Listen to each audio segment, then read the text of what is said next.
Okay, let's try this again.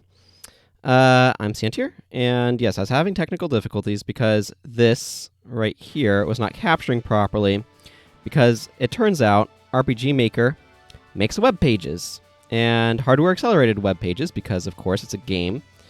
And so I was having difficulties with getting that to capture properly because OBS wasn't capturing those properly until an update just a couple of days ago made these start working. So this is why I'm doing a testing of my setup. Hopefully it works. For anybody who has been following along with my development summaries, by the way, when they see the VOD of this, be aware that those summaries are done like a couple weeks in advance, kind of like a week and a half in advance. So it's not going to be in line with where things are at here. Now, I'm going to go ahead and close that. Yes, it should go away. I'm keeping a close eye on the stream preview. So the big thing that I want to be doing today, theoretically things should be working okay for this, is I need to be adding more enemies.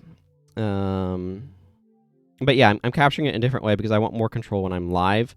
When I'm doing those summaries, I can just very easily edit out stuff that I may want to edit out, but I don't have that sort of control here. So, no, get over there. I'm trying to figure out how to move things around in a way that makes this feasible to work with. Okay, so one of the things that I've come to realize is that my early areas do not have enough variety in enemy encounters, and therefore I have a problem with that lack of variety. So I want to make some more slimes. Where's slimes? There's slimes. Okay, what color did I make? I don't know what I'm calling this guy. Flame ooze. That doesn't really make a lot of sense, but whatever. I have the violet ooze over here. Okay, this guy's kind of purpley. And is likely to drop goo, which is useful. It's not a very common enemy right now, though. How are my volume levels? They seem to be okay-ish.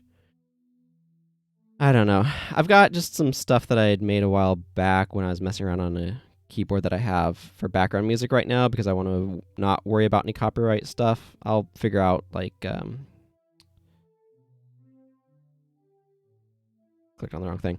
I'll figure out a, like an OC remix playlist later or something. Something like that seems good. It's all fiery, right? Okay. I'm going to be generating some numbers off to the side. I want to rate this guy at about level 4. Stat priority is fire, and I don't know, give me an average threat. Randomize some stats. Okay, I'll need to figure out some other stuff in a bit, but 544, 136, 22, 36. 36 seems alright. A little on the low side, perhaps? I don't know. I'm going to trust this and that is not on the low side. And that this will work out just fine. Now I need to give this some actual values. Boy, it's going to be a little bit before I fully feel comfortable with all the setup and everything. Because what I have going on is I have some stuff that's like actively looking for Windows to connect to, and I had to change the method because it was like, hey, I want to go grab Discord, and I'm like, you don't need Discord, and it's like, but I want to grab Discord. It looks similar enough to an RPG Maker game running. I'm like, that's not what you should be doing. But here we are. Let's see, 75 accuracy. I'm just kind of, so I have a separate program. I don't have it showing up because I'll figure it out if I want to have it pop up later. But that's why you don't like see a title bar on this thing. Well, you can't see my mouse right now either. It's weird. I've got a multi-window capture setup because, yeah, I want the control. Okay, so critical rate. I don't know, I'm gonna give these guys like a critical rate of like 8%. These guys don't need to crit very hard. 1 strength, 1 dex, and 1 fire on the low end. 1 strength. So, RPG Maker as a product does several things that annoy me. Oh man, I've bumped this all the way up to minimal threat. Why is it minimal? Its damage is low.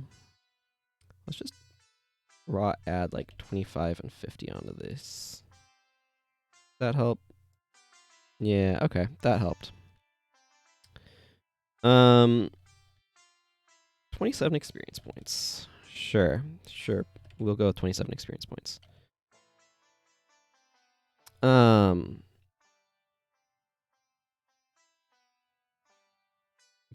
But it allows you to rename these stats right here to recontextualize them for your game.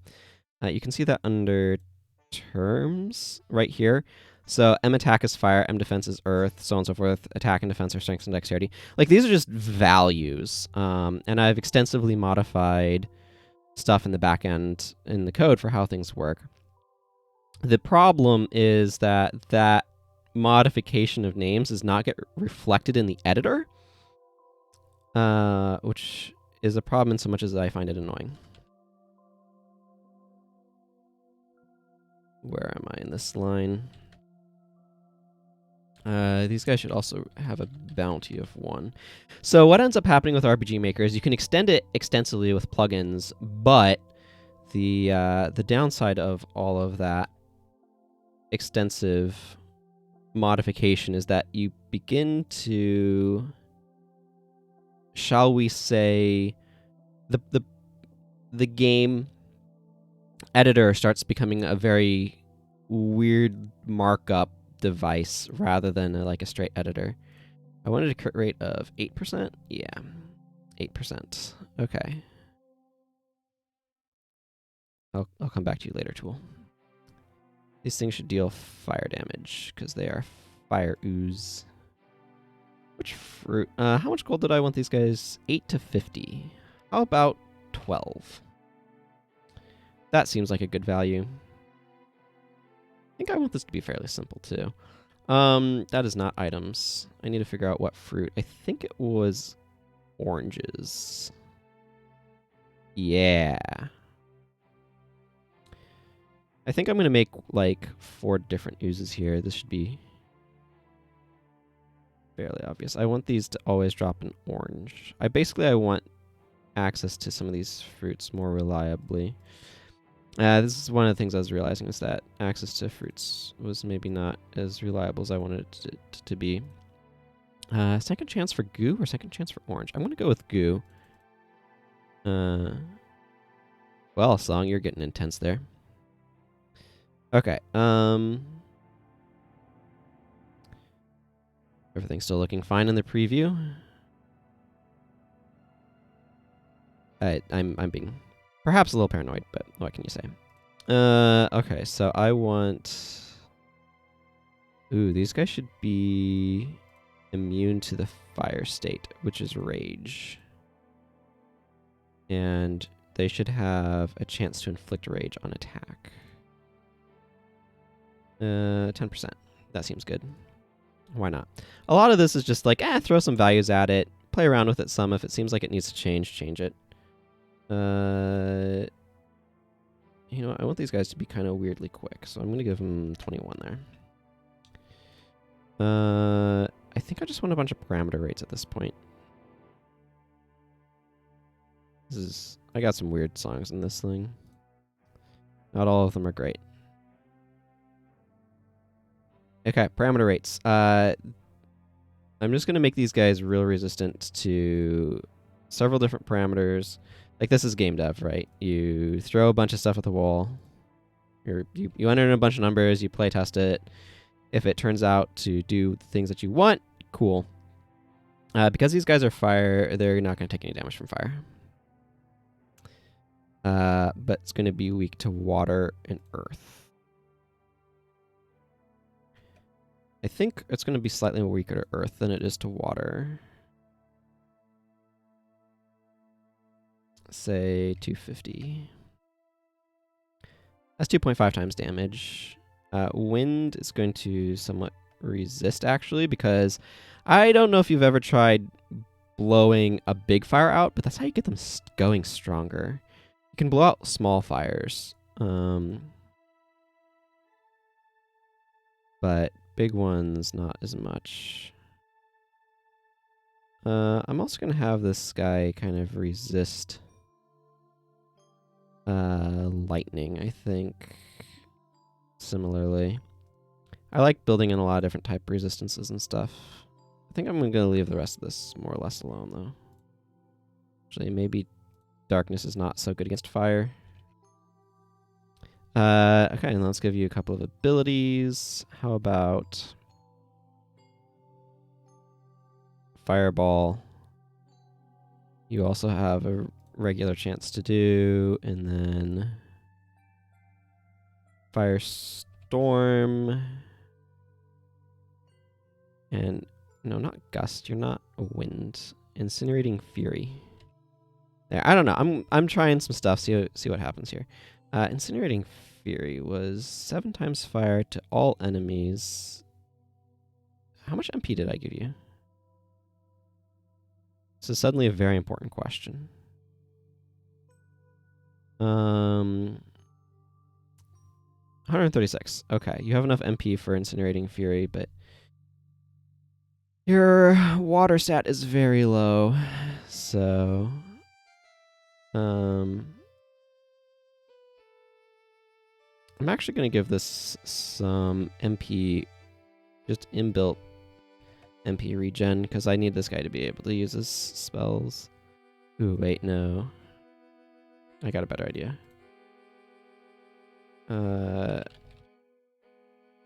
Let's see. What should I set this equal to? I could just set this equal to its fire, but that seems a bit aggressive. How about 20? Just a raw 20 is fine. When this thing hits, it will gain 20 MP. That's what Zealous does when it hits with attack. Okay, so that's a Flame Ooze. I want to make 3 more oozes.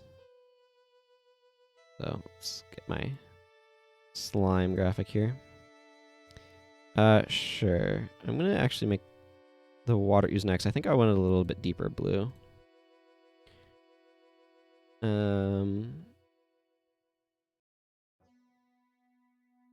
Water ooze. Okay, so this one's going to be fairly similar to the previous one, but I'm just going to re-roll the stats that I'm getting. So instead of fire, you're going to be scaling with water, and that was 4. The higher end. Favor water.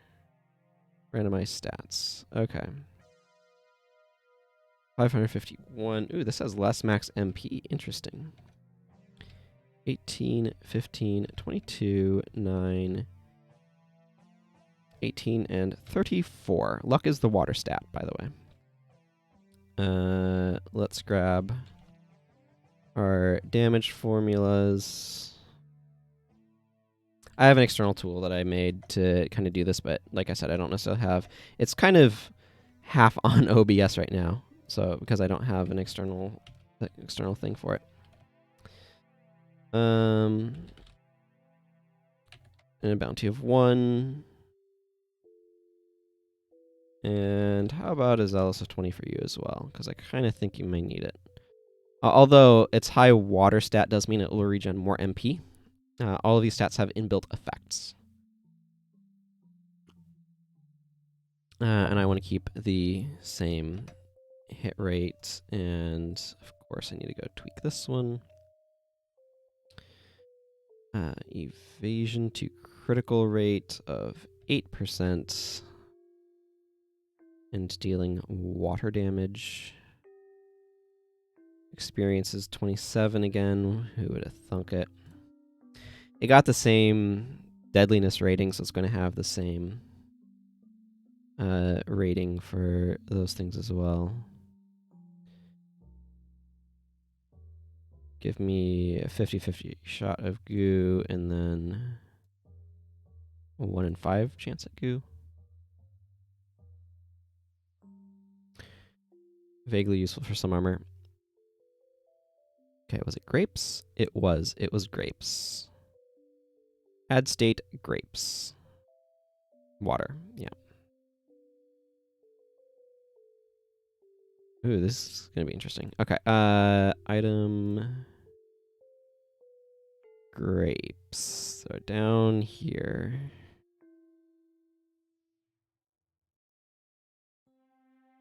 Cool. I'm just going to copy this stuff and then modify things that I want modified. Let's see. And then I'm also going to give it... So what I was kind of talking about being interesting earlier is it gets Healing Spring, which is a healing skill. Not sure how that's going to end up going. Water Pulse. And Crashing Waters. Every now and then. Okay. So... let's see what my water state is. I think it's Confusion. Yeah. Water right there. That's my note. So edit this to be immune to confusion and have a chance to inflict confusion. I'm going to make this one a bit slower, about 6, I guess. Those are all fine. It should probably resist fire. It should be immune to water.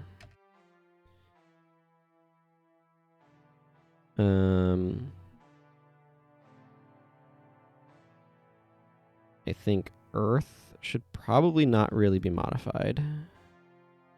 Earth can kind of absorb it. The fire, water, earth, wind. I'm going to actually make it a little bit weak to light. It's the idea that that kind of helps evaporate it. And wind, I think, is where it's really going to be weak. These guys are probably going to be a little bit tankier. I also want it weak to lightning. I don't know about darkness. I'm going to give it some random metal resist. Cool.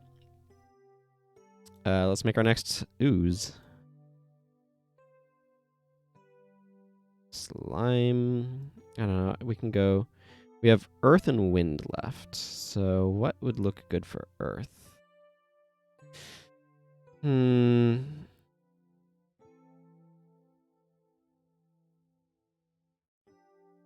Yeah, this is one of those problems where I really wish I had full HSL sliders on this and not just a hue slider. I guess I could go for that for earth. Sure. Do I want earth? I'm gonna make this a mud ooze. Or no, I'm just gonna go with earth and ooze because that's easier. Okay. Let's just go back in here. All this bit. Actually, let's just grab this whole block. Clear that out. Just it'll be quicker. Okay. Attack element is earth. It is immune to poison because poison is the earth condition. There's a lot of poison in this early stage of the game. A lot of things that kind of make sense to inflict it. This is going to be even slower.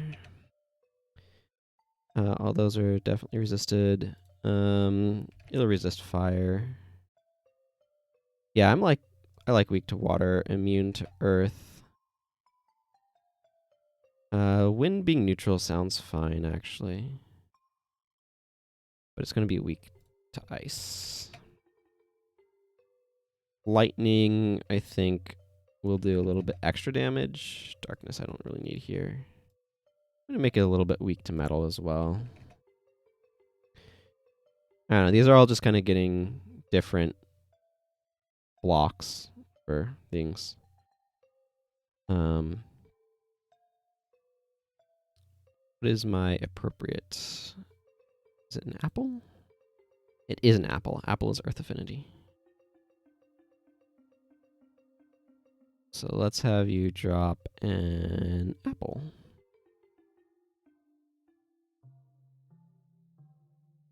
There's apples.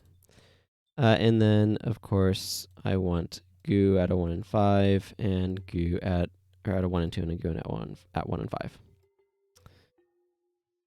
This is a 50% chance. This is a 20% chance.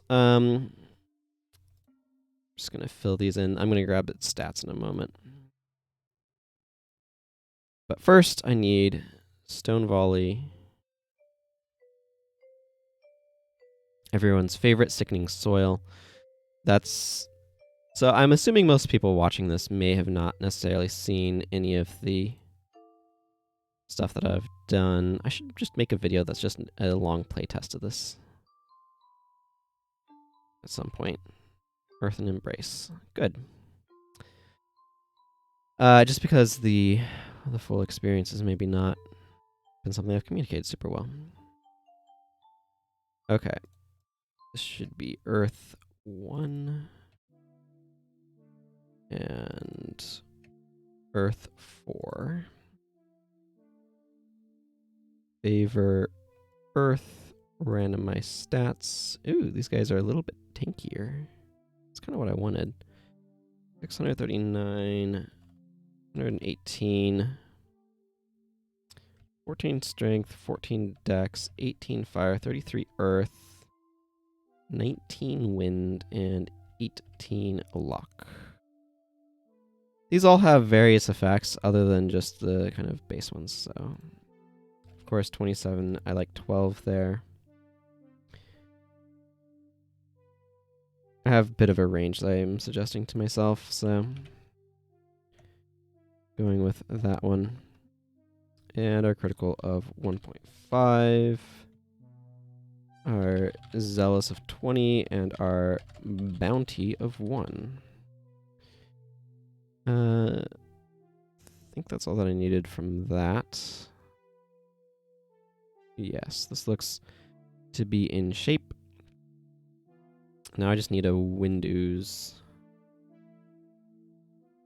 I kind of want to make this humidity ooze, but that's not entirely appropriate. In that humidity is water in the air, and this is not that. I don't know, it's just going to be called an air ooze. Not everything's super creative here. Slime, what do I want for this? How about that? Yeah, that's distinct enough visually from the other ones. Okay, I know this is going to be 27 and 12. Let's just do the same thing that we did before. Just grab this stat block. Plop it in. Your wind, or air, or whatever you should do wind damage. I did change that to earth, right? Okay. This is silence. I remember that because Gust has a chance to silence. Which is very useful.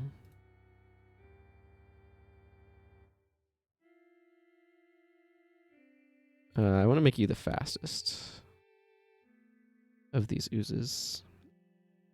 I'll worry about these in a moment. Cherries, I think it was?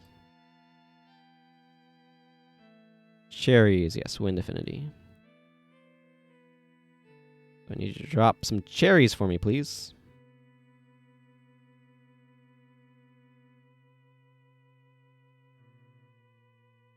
And of course some goo in our previously established ratios.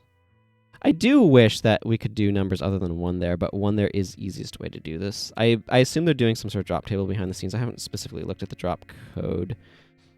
But I assume it's some sort of drop table where basically you just have a list of things and you randomly pick an entry out of it. Having a 2/3 chance is not as easy as just plucking a thing out, right? You have to kind of calibrate the likelihood of stuff.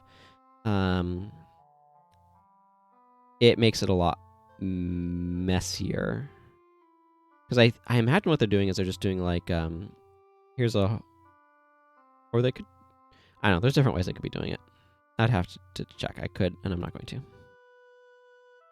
I don't care that much. I'm not changing anything, so... Doesn't really influence anything. And then Shattering Wind. I don't remember what that one does, but I think it's big ol' AoE. Yeah, big ol' AoE. Ooh, that debuffs wind. That's fascinating. Yeah, and Gust has a 10% chance of silencing, which is very useful. Slicing Winds is fast, too. That one's going to be scary.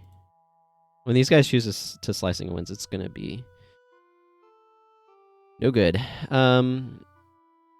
These guys are going to be immune to wind. They're going to take reduced damage from lightning. I don't care about darkness. Fire. I feel like fire is going to be reduced damage as well.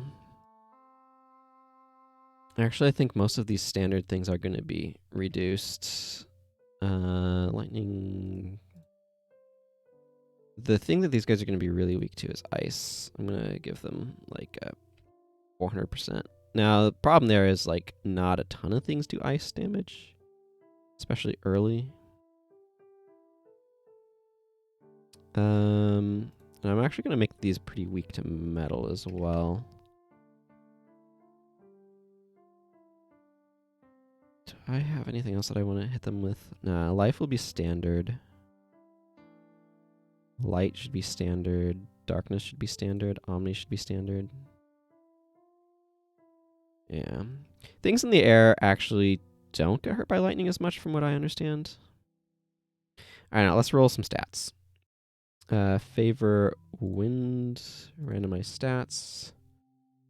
And I should make these use wind for their damage over here in my calculations. Yeah, okay, there we go. Ooh, actually kind of like how these numbers randomly came out. Again, I have a random... Wow. These guys have unusually good stats. Oh, I see what happened here, I think. It has it has way less HP than the other ones, so I think it probably got most of its stats into there. Is that how this works? I'm not sure that's how the system works. It definitely, I think, it feels like it has more stat average than these guys. But you'll notice that, like, this has dramatically less HP than the other ones. This has almost 600, you know, this 500, approximately 550, over 600.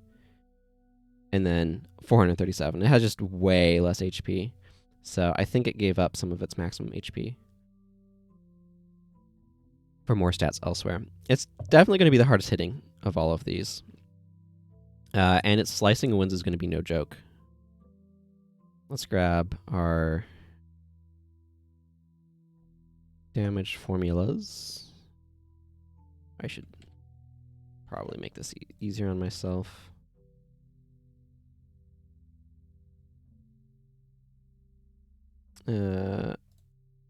All right, and then bounty and zealous. Okay, I need to make some troops now, but I'm going to go ahead and save that.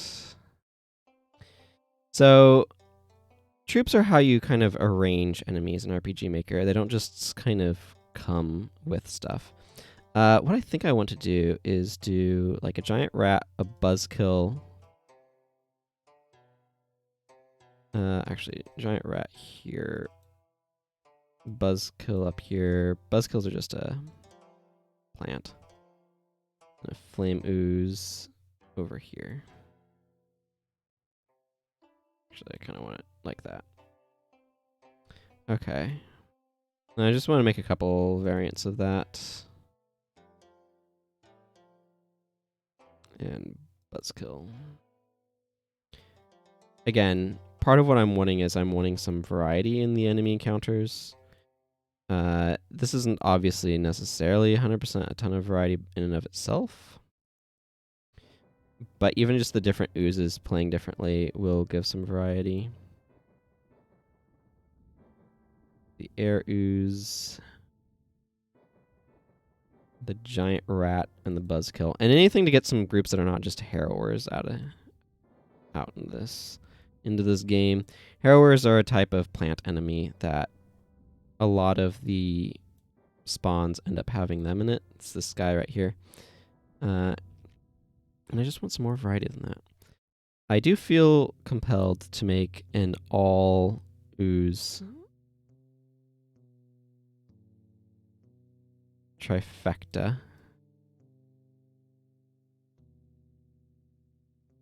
The ooze is 4. Let's see, what else should I do? Mushroom snakes are a bit high for the area where I'm putting these. I could do like a one with a devil hen. Those would be specifically for the plains though, because devil hens only show up in the plains areas. I'm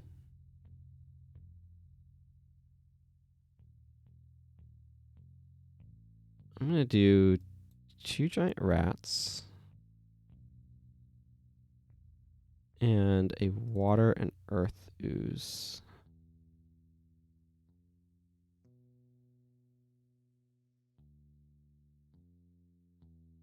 I don't know, that just sounds interesting to me. And I think I want one that uses the flame and air oozes.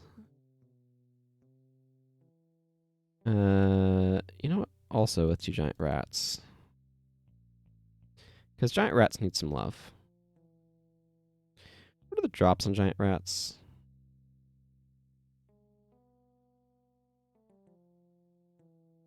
Enemies. Giant rat. Bang and hide. Actually, I'm going to give them another just like always guaranteed hide drop because I need that to drop more often in the game. And adding more instances of those guys is a really good way of doing it. Okay, let's switch over to the region map so I can see where these guys need to spawn. 11 and 12, mostly, I think.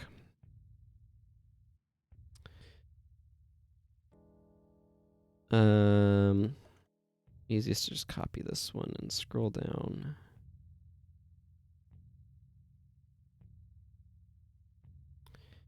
$11 and $12.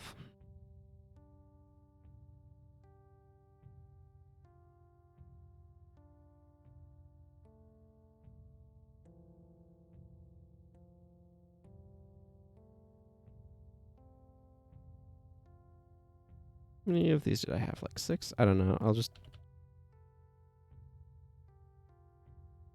keep going. Okay, there's no more there. So we can delete that entry. Good. I guess I can go see how it is to fight them. That seems like a worthy thing to do right now, right? This crew, probably. Yeah, level 7's maybe a little high, but should be fine. I just need to kind of wait for them to actually spawn. Boy, howdy, this is loud. Hey, I got one of them right away. Let me know, by the way, if volumes are wonky and need to be adjusted. Wait, which one is this? This is Air Ooze. Okay. Yeah, we're gonna... I need to adjust some stuff. That's not useful early. And it needs to be changed. She needs a lot of editing. Just attack a giant rat, I guess. This obviously needs to be modified. I haven't bothered figuring out what I'm going to call it. But it costs both MP and TP.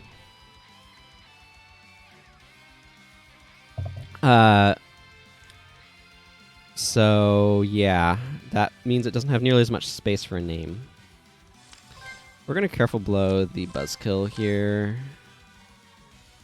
Oh yeah, I wanted to modify interception. I don't know, smack the giant rat. Ooh, gusting us all. That's exciting. That doesn't happen much. Okay, it doesn't like ice at all. Which is kind of what I knew was going to be the case. Like, at this point, these characters are level 7. They should be able to take it down without too much trouble. And that's definitely what we just saw. I don't know, giant rat, have this, I guess. Oh yeah, I modified this. Whatever, you can just use it. I'm kind of avoiding attacking the buzzkill because it has a chance to counterattack.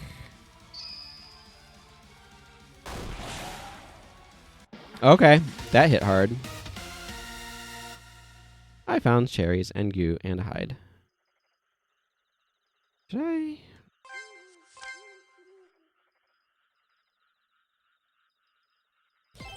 Here, let's switch to this one. Okay, these guys are level 4. These guys should be more in line with where this stuff should be at. Oh, I didn't pick up my adventurers kit. Do I have all of my... Yes, I do have all of my red sigs. If anybody has any questions about stuff that's going on in this game, you can ask, by the way. Okay, there's a flaming ooze, and my party was surprised. Ooh, okay, that fireball hurt. Did you really all have to gang up on Gadagte? Apparently the answer is yes. I don't remember what these guys are weak to. That's fine. This is... strikes as a spell, but it's going to be dealing the damage type that it naturally has. Let's have you use a Resig charge on her. Flame Swath is normally fairly good, but I also know that it's not going to do anything to this Flame Ooze, nor will just auto-attacking it with my stuff normally is. Was your Wand Strike type? Ooh, it's probably light. Ooh, I might be in a bad spot against this Flame Ooze. Gadagte might be able to do a little bit to it. Probably not. Yeah, that's decent damage. We counterattack for 23. Cool. It's weak to lightning. Oh, showmanship should work okay. You know what? Poison striking the flame ooze is probably not a bad plan. I want to kill this buzzkill. I feel like the buzzkill is the biggest threat here. I could be wrong. Yeah, and it gains 20 MP there. Hey, it's poisoned. Ooh, does not care about that. Okay, good. Buzzkill's taken care of. I mean, I have the MP. I might as well do that again. Okay, giant rat's just about dead. Let's finish that off.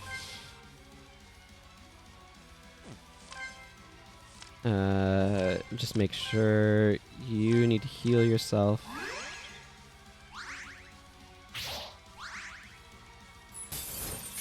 It attacked itself for no damage.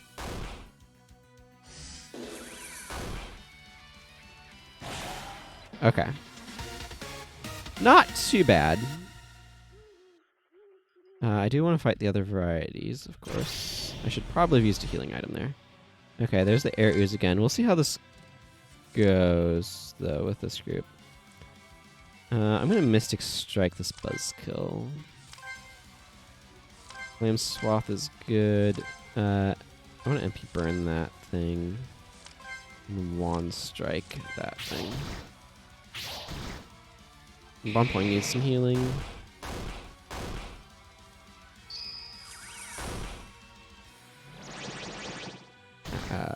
Yeah. Oh, good. Got a deflect off.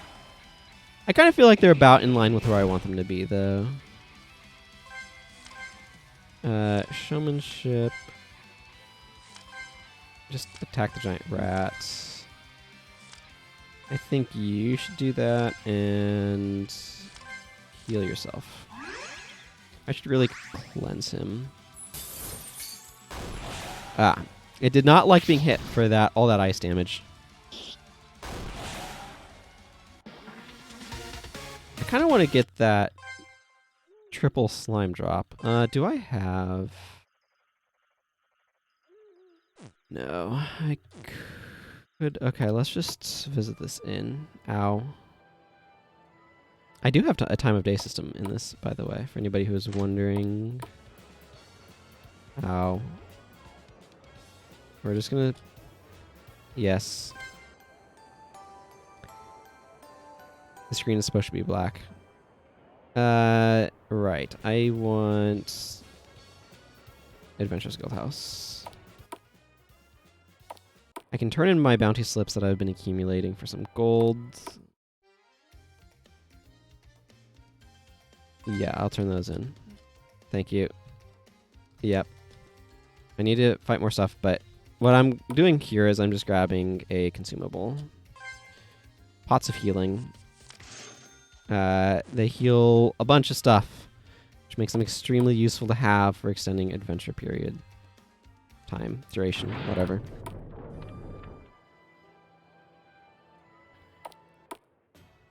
Okay. I don't know, just drop a save for no reason. Come on, I need to fight the other things for playtesting. Ah, a water ooze, you say. Oh good, I get a showmanship right off the bat.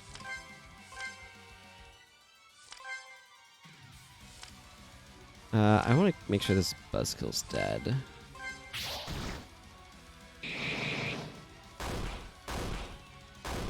Ooh.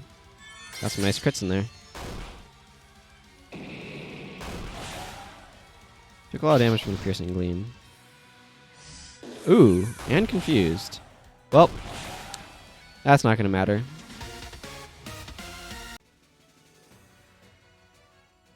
The other thing that I like about having these oozes, and I need... Okay, here's another water ooze. I don't have showmanship this time.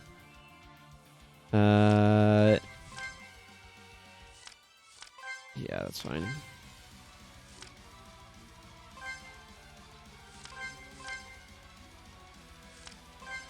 I don't know. Just go after it. Is that the first sort of cooking recipe I've implemented for the Adventurers kit. Oh, good.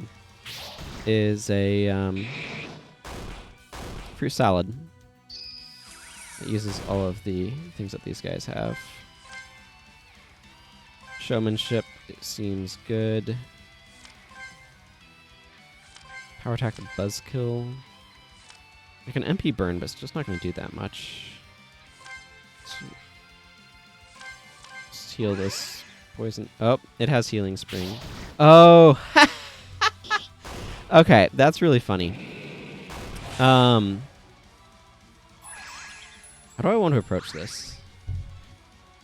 So the issue there is Healing Spring does water type healing, and this literally takes nothing from water. So it cannot heal itself with Healing Spring. So this is one of the things that we're going to find in playtesting, is we're going to find stuff not working. I don't know, just power attack it. So my options with this, that's a lot of goo. Ooh, everybody leveled up. That's bound to happen every now and then. This is a special dev party that has everyone in it, so level ups are obnoxious. Normally you have a party of 4, but there's 14 possible characters that you select to have in your party at the start of the game. And that means my dev party with 14 people in it takes forever with level ups, because everybody gets experience points. I want to fight an earth slime, and I'd kind of like to fight the group of all slimes. There is the, like, fight this group feature in the thing, but I don't want to fight the group. Like, I kind of suspect it's not going to work properly, is what I'm saying. This one seems... The Flame Ooze seems the best against this team. I need to remove Searing Flames there. Oh yeah, it has a lot of MP too. So that's not going to be as good against it. And no damage, but I took damage. Oh, I poisoned it at least.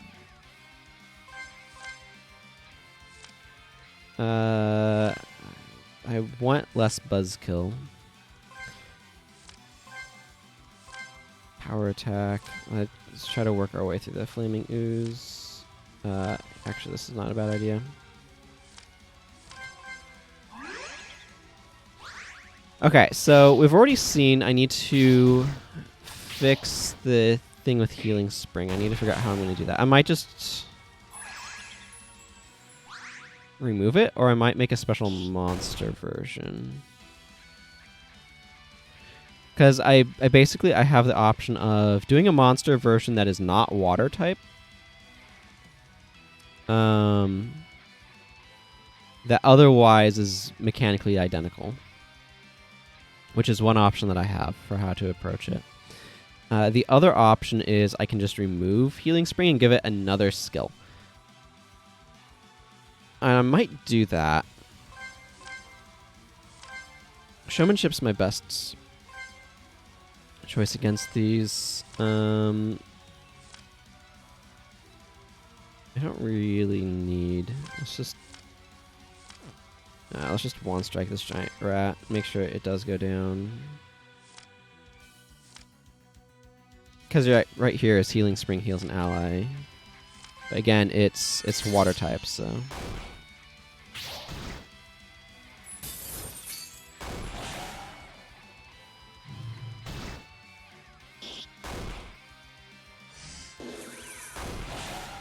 Okay, I have some ideas for what I'm gonna do here.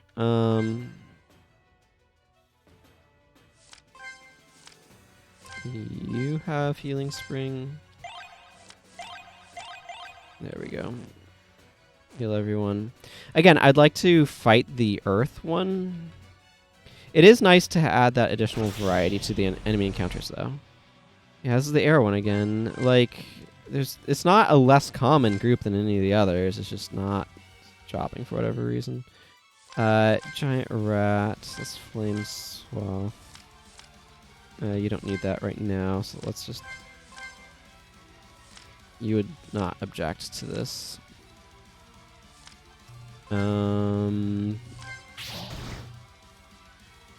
Ooh, silenced. Silence prevents the use of special abilities. It basically says you have to attack or block, or defend, or use an item. You can use an item as well. Yeah, okay. You lost 12 MP, that's good. Yeah, I can't use any of these. I can item. Omnicure root. It's fibrous. Delicious. I think I'm just going to have him attack this giant rat.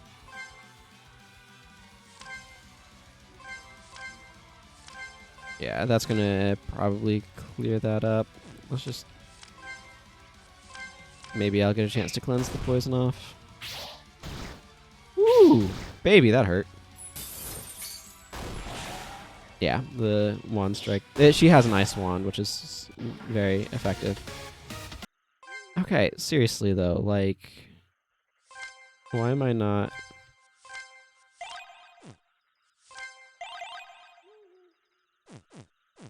Why am I not encountering any of these earth oozes? Come on, give me an earth ooze. I need to fight it. It's another water ooze. Let's just do it this way. Come on, earth ooze. You can give me an earth ooze. Okay, well, I do want to fight one of these groups. So that's fine, I guess. No, that... Attack a giant rat. Flame Swath is still a good idea here. Poison Strike, the Flame Ooze, and... I mean, technically this is everything, but I don't... A, I want to change that skill anyway, and B, I don't really feel like I need to attack everything right now. Okay. I have been beat up by rats.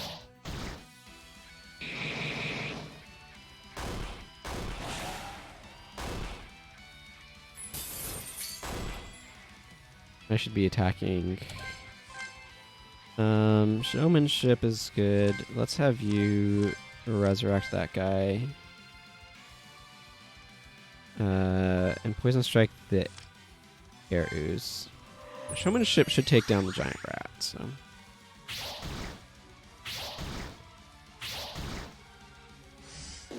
I'm surprised it has not wanted me to fight the one thing, though.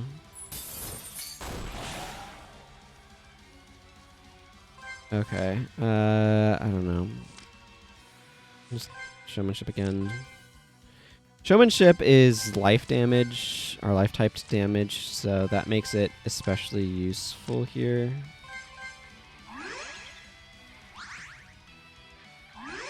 She has a special healing skill. That's called Potion.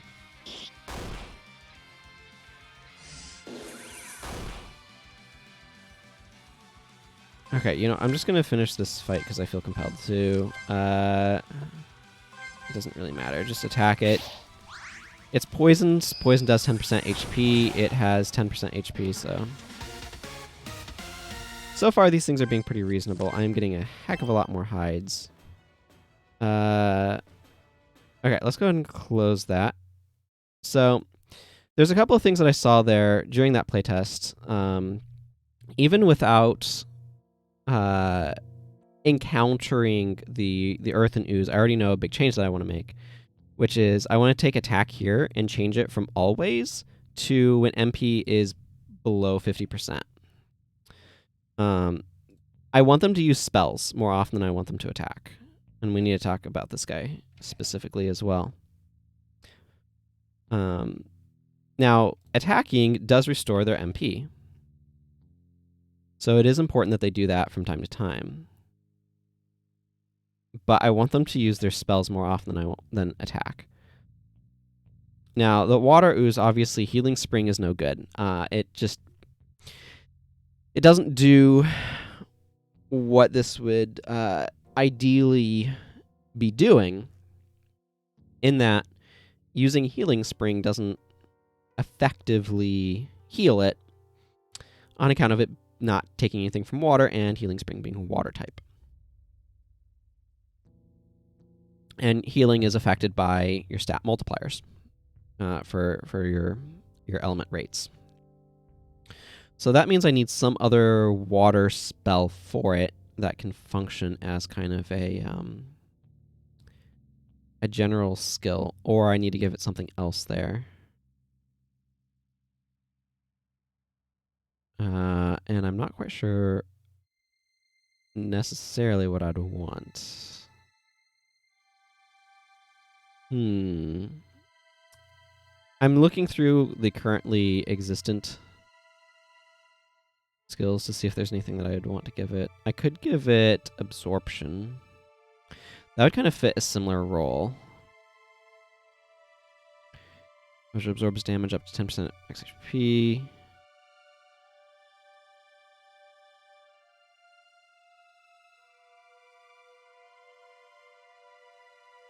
That's... Okay, so what I'm thinking right now is that I either want to give it Absorption or I want to give it a variant on Absorption that heals... or that applies the state to its entire party. Which seems like that particularly would fit a bit better with what I want. So let's make a new water spell. Magic, MP cost. I'm going to put this one at 25. I like a speed of 45 here. Animation. What animation am I using for this? Absorption. Where even is it? Right up here. Water 1. I'll just use Water 1 again then.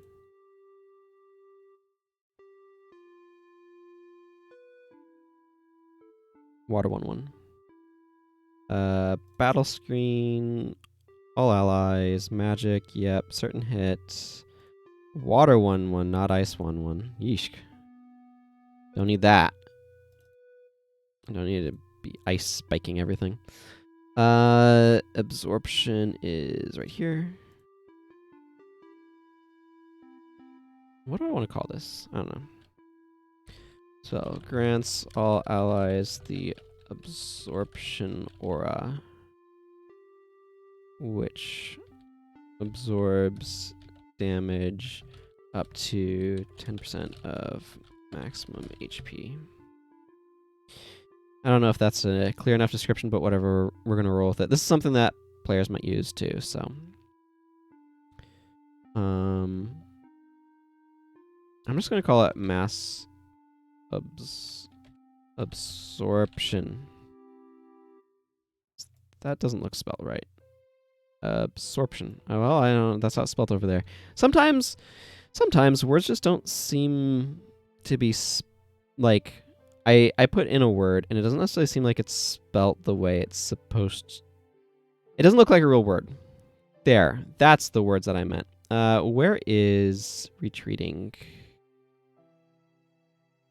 Retreating attack. I'm going to call this faint. It's close enough to accurate to what it is, and it takes up significantly less space, which is the important part. It's less damage, but gives you the dodge state. I am going to boost its speed up considerably, however, to 32. Because I want it to happen earlier. Okay, enemies. Water ooze. Instead of healing spring, we're going to give you mass absorption. Actually, I might put water pulse here.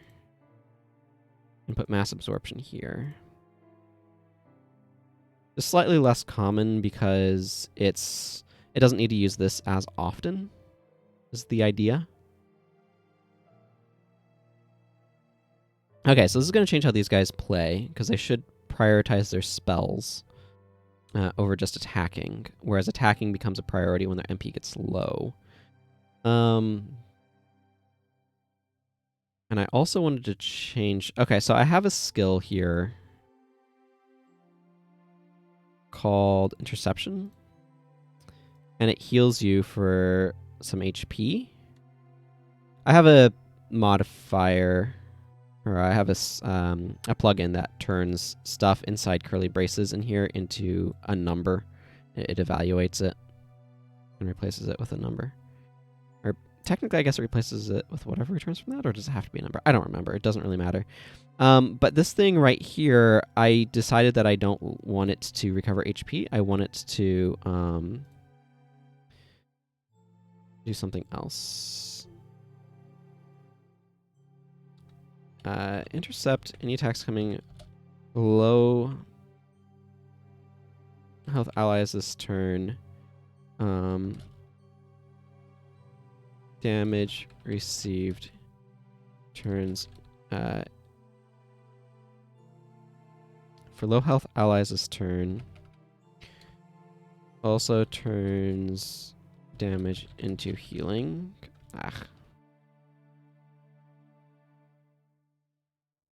Damage also heals instead. I don't know. Like, I'm going to be honest, I really, really, really, really, really wish that there's slightly more space for these descriptions, but I could theoretically add more space to the UI, but the problem then becomes this box is only this big. Like, there's not a third line, there's 2 lines. So, like, this goes back to, like, I could get around that. I could add a tag over here and I could implement some sort of word wrap algorithm. But at that point, like, how much work am I doing to try to get around the limitations of the interface? RPG Maker is a great tool for people beginning to wade into game development. But the more you try to do with plugins, the more you butt your head up against the very static interface design. And at some point, you're starting to make your game with tags rather than with meta content tags rather than with anything else. Okay, I need to go actually modify that state to do this. So interception. Let me just check.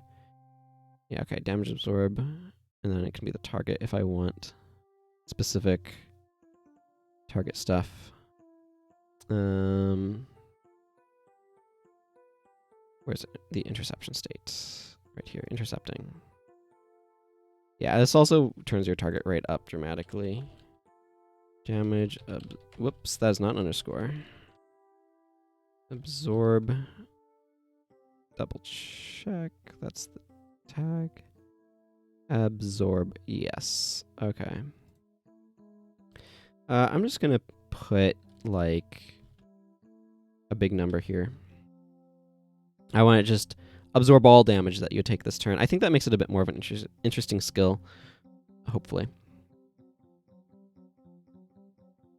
Okay, so that may or may not be relevant, but what I want to do now is pull this back up. It is interesting. So one of the side effects of the window capture method is there's now kind of a very faint mustard, dark mustard sounds too bright. Kind of a yellowy mustard powder line around this window, which is not a huge deal, but I do find it kind of interesting. Do I have any of these characters using that? No, I don't.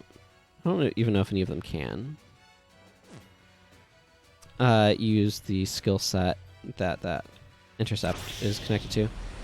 Okay, so this is an air ooze. Now, what I'm curious to see is, does this use Gust? Does this use Slicing Winds? Like, how does it choose to do things now that it's not going to theoretically attack right off the bat, because it should have full MP?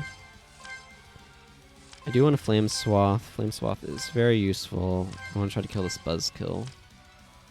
You don't need MP, so let's just Piercing Gleam this Giant Rat. Yeah, that doesn't surprise me. Giant Rats don't have much MP.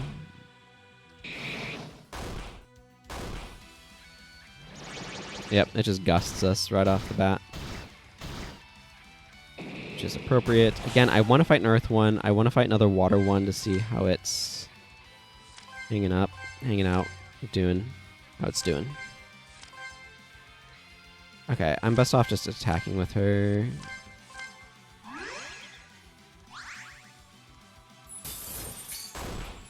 Yeah. Yeah, see, it gusts us again, which is a much, much better option for it to do than just attack one person.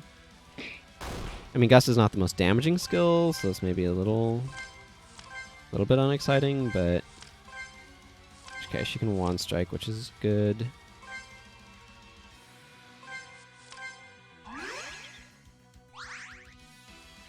Oh, she must be wearing a dress. Okay, so already I'm liking that because it's using spells more. And again, it feels like it's at about appropriate spot. I just found some giant rats. I don't know. Let's just kill some giant rats, shall we? Yeah, I don't know. Poisoned. For like one attack that they get off or something poisons me.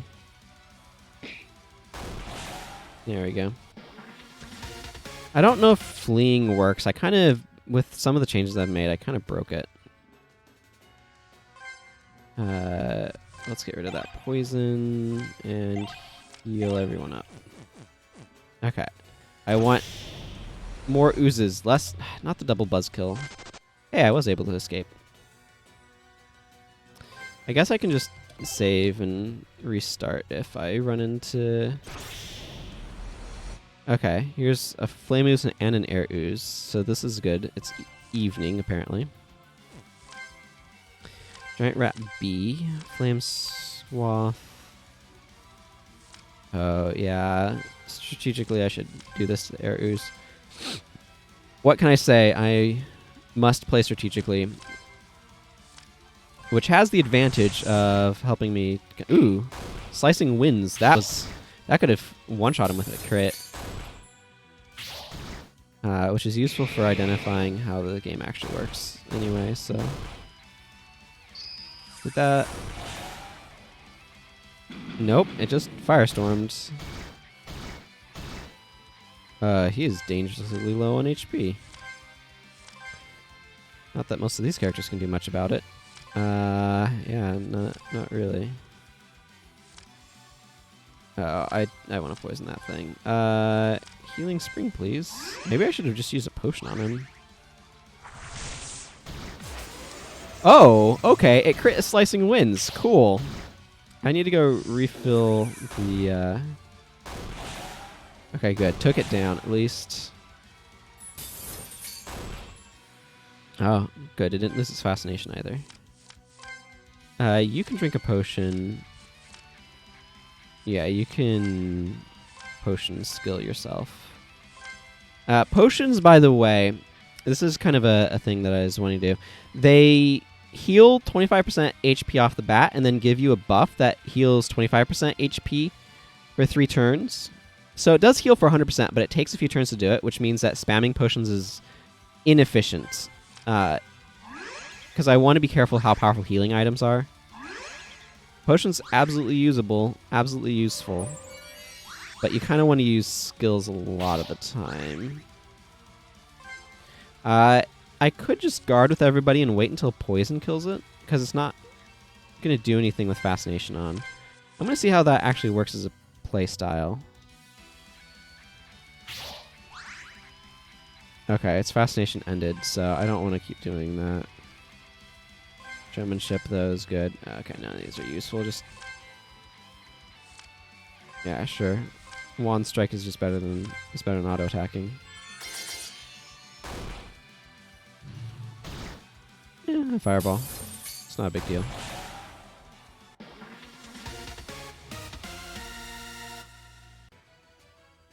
Okay, anything... I have not seen any Earth ones so far, and it's just a matter of RNG, but...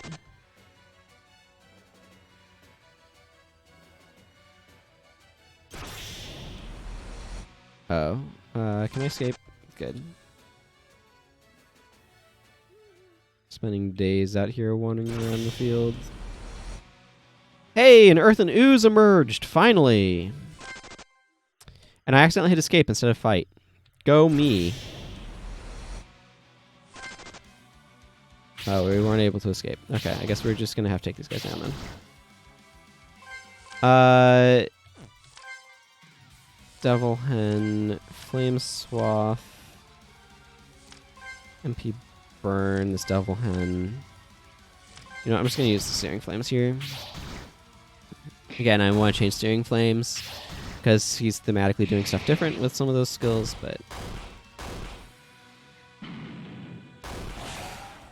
it does hit everything, so I might as well just clear this quickly. Okay. I was trying to determine if I wanted to heal everyone with his energy or if I wanted to use a pot of healing. Again, though, this is making things a little bit more interesting. Okay, I don't feel like fighting a Flame Ooze. I want another Earthen one. I really wish I hadn't accidentally run from that one, but...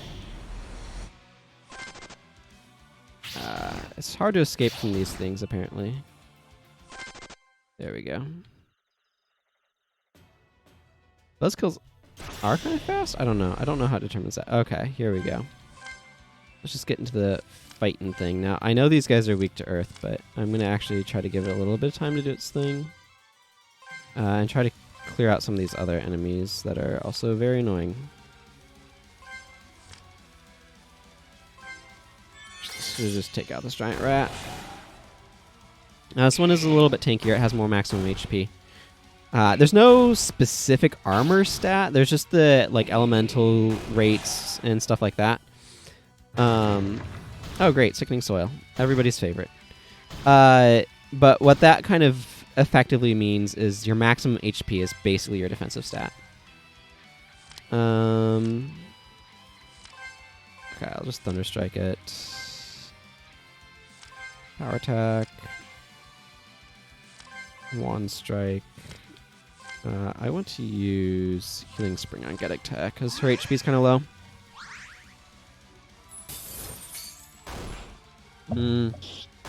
I did not like that. Ooh. Did Stone Volley us, though, so that's good.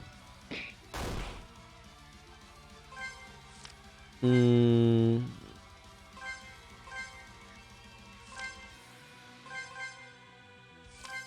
Okay, I can't one strike again. I'll just attack. Actually, I want to cleanse himself. Okay, I wasn't able to. That's fine. And everybody's level 6. Again, these guys should be fairly weak now. There we go. If I just hold down spacebar, it goes a little bit more quickly. This is why Pots of Healing exist. Pots of Healing restore half of the maximum HP and MP to my entire party and cures them all of poison. Can't be used in battle, though. Okay. So I think, well, while I'm thinking about it, I should refill the res sig on these guys.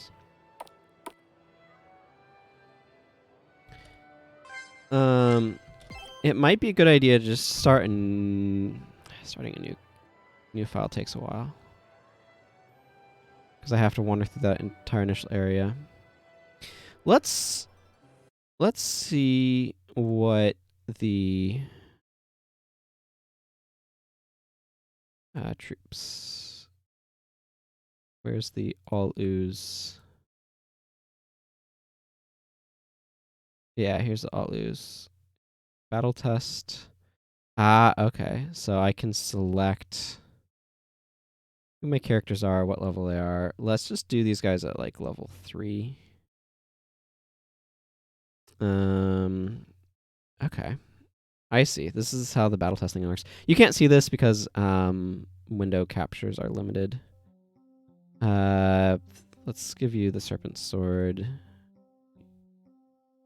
The Royal Kendron Shield. Adventurers Plate Mail. And let's give you the Royal Guard skills.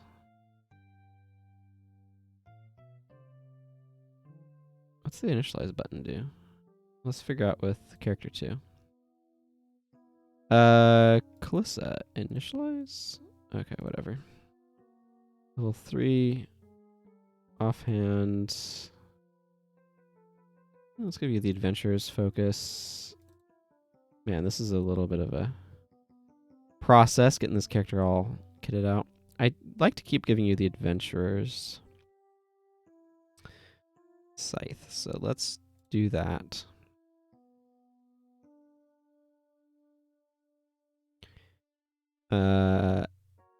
Leaders plate mail. And how about Squire's training?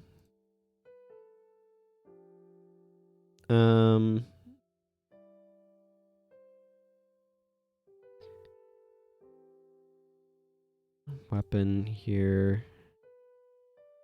I like the Harrow Whip. Carved Oak focus. I have to set these all up, which is a little tedious, but whatever. How about the miner's skills? And yeah, you. Because I should have one of you. Healer's training. Ice Mage's jacket. Offhand. You can use that. I don't think there's a main hand, though, currently properly implemented in the game that you could use one-handed. Let's give you the Tome of Life. Okay. Okay, so now I get a battle test with this hand-selected, custom-designed party. Yeah, okay, and I can also test interception if I want to. I'm not going to this turn. I don't know which one of these is the highest priority target. I think the Windows is. Phantom Kunai is not terribly useful. Lantern Flash is not terribly useful. Yeah, most of these are not actually very useful. Which is good. Yeah. 1d4 of dark is a real good choice here. Yeah, nothing there, nothing there. Okay. Ow. Oh, yeah, that's spicy. Okay, some of those took a bit more from that than others.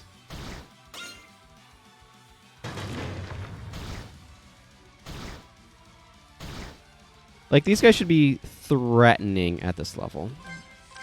And I can definitely say they're living up to that.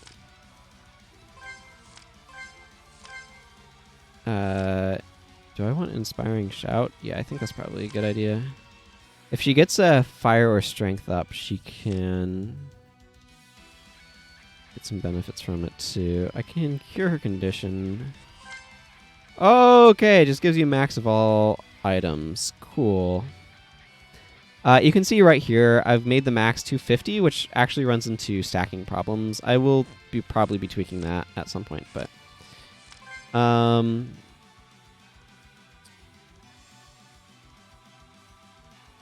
that time has not come just yet. Air Ooze needs to go down. Healing Spring yourself, please.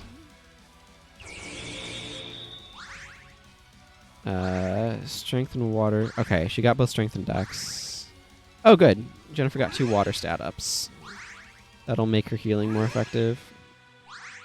Okay, Bandage Wound was kind of a waste there. If these guys beat me, that's actually not a bad thing. I'm really curious to know how this actually would handle game over. Whew. Yep, she died to poison. Actually, this is a good point for an interception. Cool. You gave me way more Resig charges than I'd ever have. Resig charges is an item that is the only resurrect item in the game. And it's kind of like an Estus Flask in Dark Souls. Is, I guess, the best way of describing it. Not item, skill. Draining Dark. I want to get this Air Ooze out of here.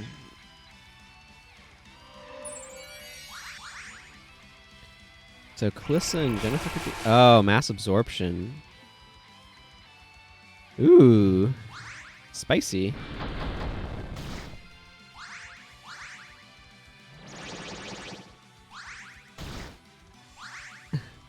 Okay, Interception works real well when it absorbs damage like that. I like that. I don't know if it's going to be too powerful. That's the one danger with these things. It'll have to be tested later to see. I can't just keep doing that, though, because both Mishizo and Jennifer are... Oh. He was silenced, so I really can't just keep doing that. But Mishizo and Jennifer were kind of taken down. I can attack the Water Ooze. I don't think it's the best. I'm going to Healing Potion with these two.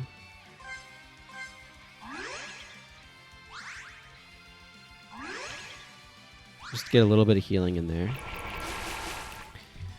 This is definitely being appropriately scary, which is good.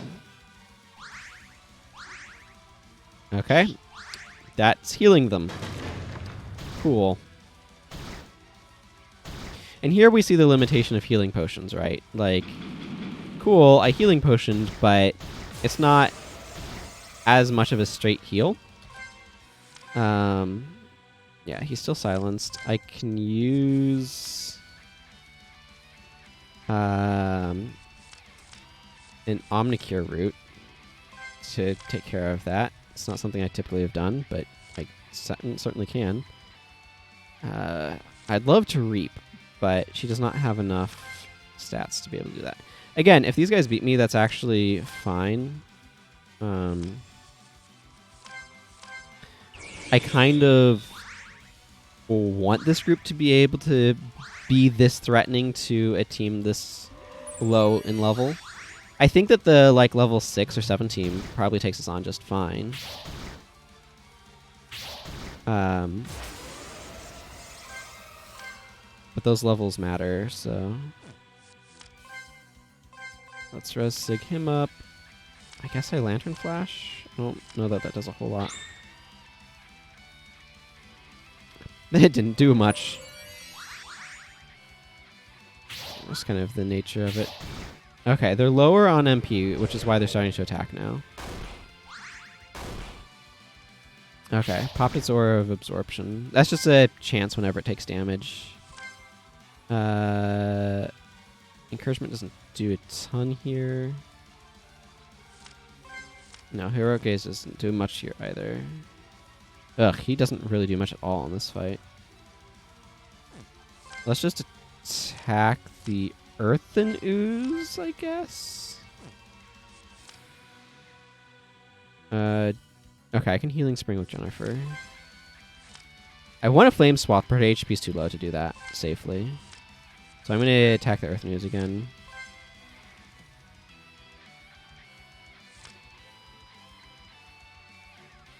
None of these do much. I can get rid of the poison on her with that. I think I'm just going to use an antidote, though. Yeah, Healing Spring over here on Kalissa.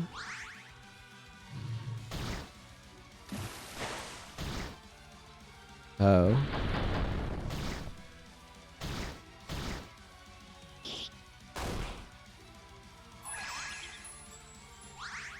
Well, the confusion at least didn't last.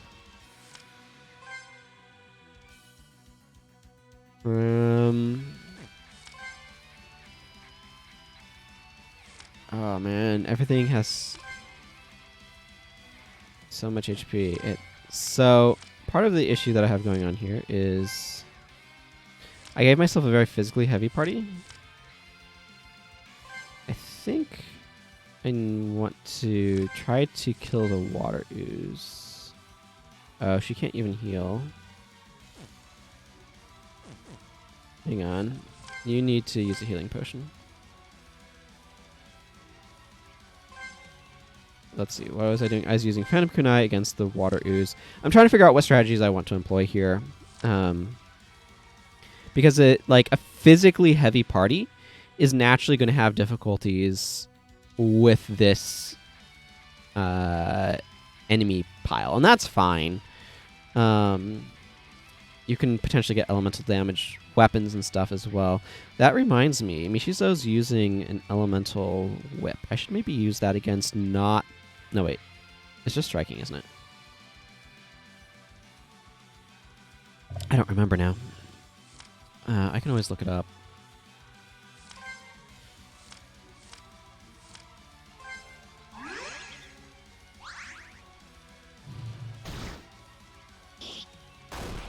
Cool.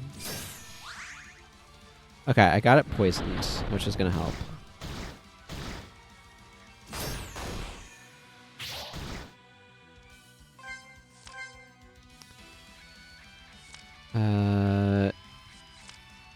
Bandage wounds.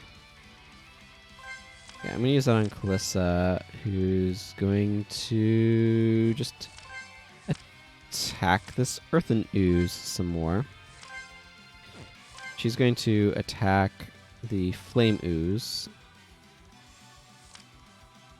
And Healing Spring is a lot stronger on her because of her stats. Actually, I'm just going to heal here. Oh.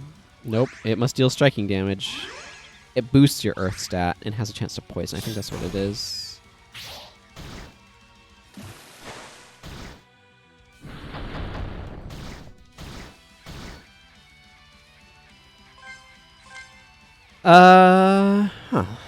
What do I want to do here? I can Heroic Gaze to heal Mishizo. That seems pretty good. I can't Reap. I don't have enough for that. I might have enough strength now to have max TP go up high enough. Honestly, Flame Swathing is probably the best thing I can do. And try to poison that. I honestly feel like I need Jennifer's attacks. Ugh.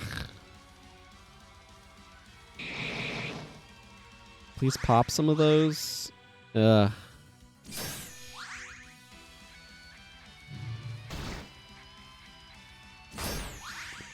Okay, well I popped the Aura of Absorption.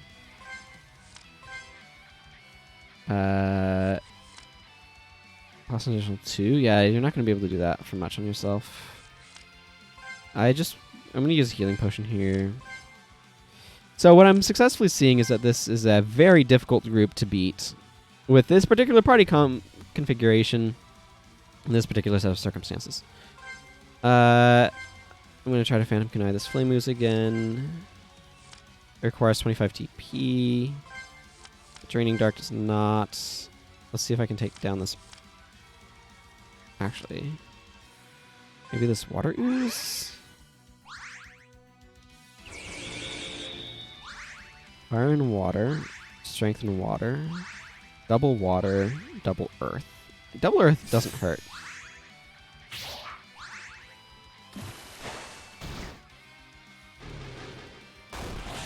Okay, we took down the Water Ooze.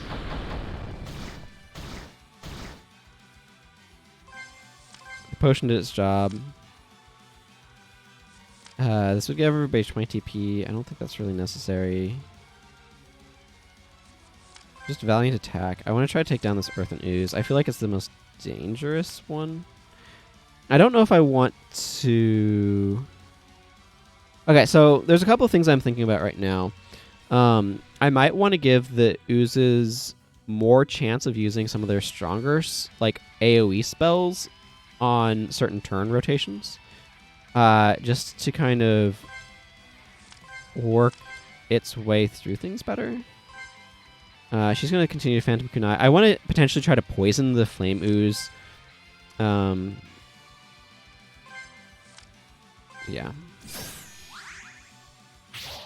I can't poison the Earthen Ooze, so there's no point in trying. Lowering its wind stat doesn't do much for me. Okay, it's low on MP when it's attacking like that.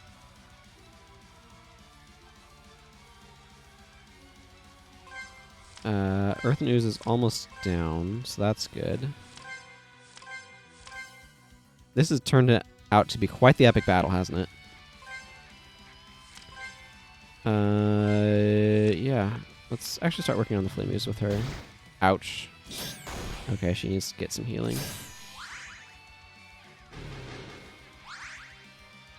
Well, its max MP went down, for whatever that does.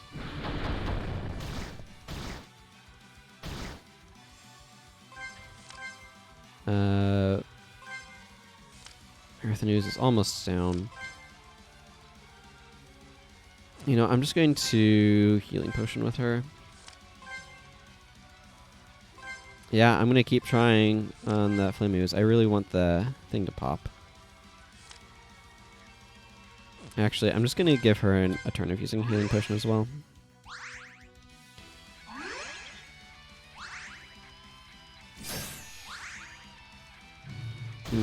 There's a chance every time I deal damage to the Flame Ooze that the absorption will end.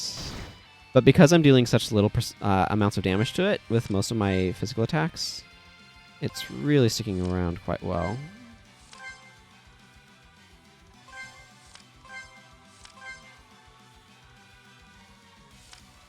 Yeah,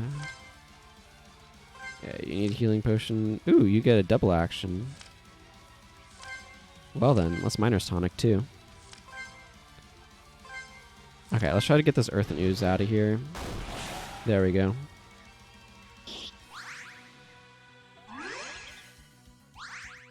I can begin to... Yeah, got rid of the poison. Most of these characters at this point are just going to attack because there's not much point in doing anything else. Inspiring Shout's the only thing that's really useful to do, so... I'm going to use Phantom Kunai here, however, because it does have a chance of poisoning.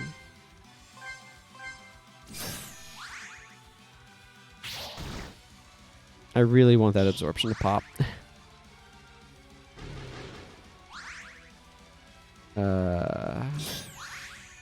Okay. absorption pops. That means I can finally start getting damage in on it. Can't Inspiring Shout yet, so just keep attacking. Phantom Kunai has a chance of poisoning, so just keep doing that. I kind of want to try this same thing again, where I've put my characters to level 6 instead.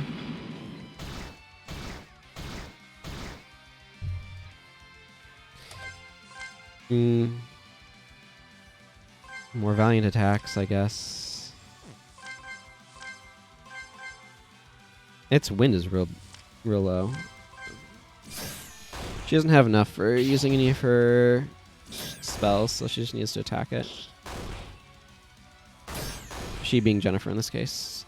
Like, we are slowly making progress on this thing, for whatever that's worth. Phantom Kunai. Phantom Kunai. Draining Dark. I do recall it kind of resists Dark a little bit, though.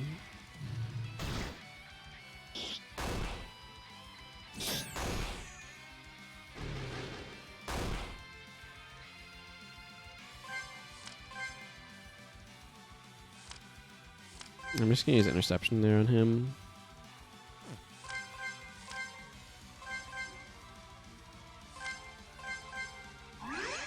I'm kind of surprised that Draining Dark keeps doing the same. Oh, good. I finally got a poison off on it. Its Earth went down. Lowering its fire would help the most, honestly. Cool.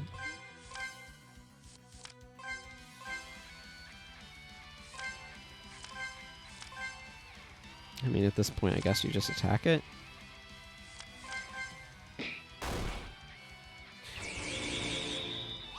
Okay, so what am I coming away from with this playtest? Ooh, Earth and Water. That will make Draining Dark deal more damage. It uses both of those stats, you see.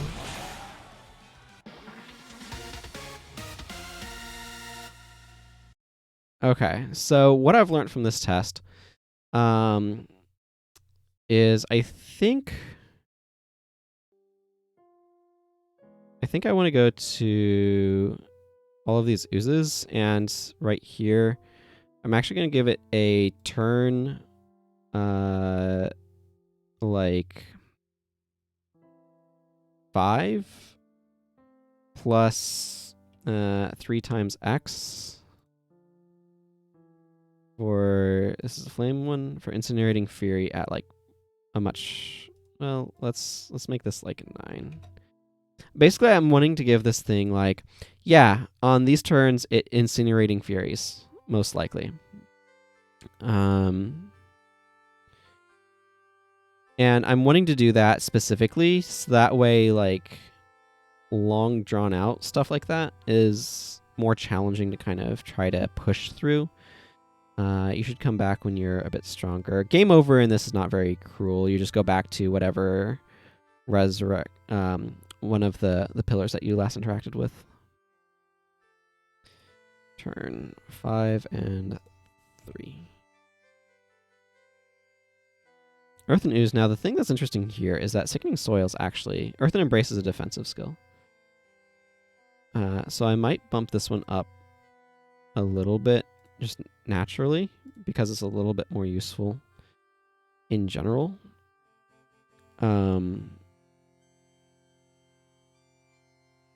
Turn 5 and then 3 thereafter.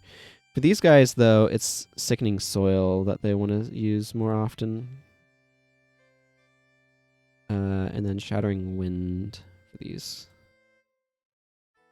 Where is Shattering Wind? What this means is that if you're against these guys and you're kind of in a big struggle like that, you're going to get to like turn 5 and they're all going to unleash on you at once. Again, I want that for the ability to kind of end the battle a bit more quickly. But they still shouldn't be a huge threat to like a party of level 6. So I want to test this against that same basic party again, maybe a little bit better kitted out with level at level 6. Oh good, it keeps all these things.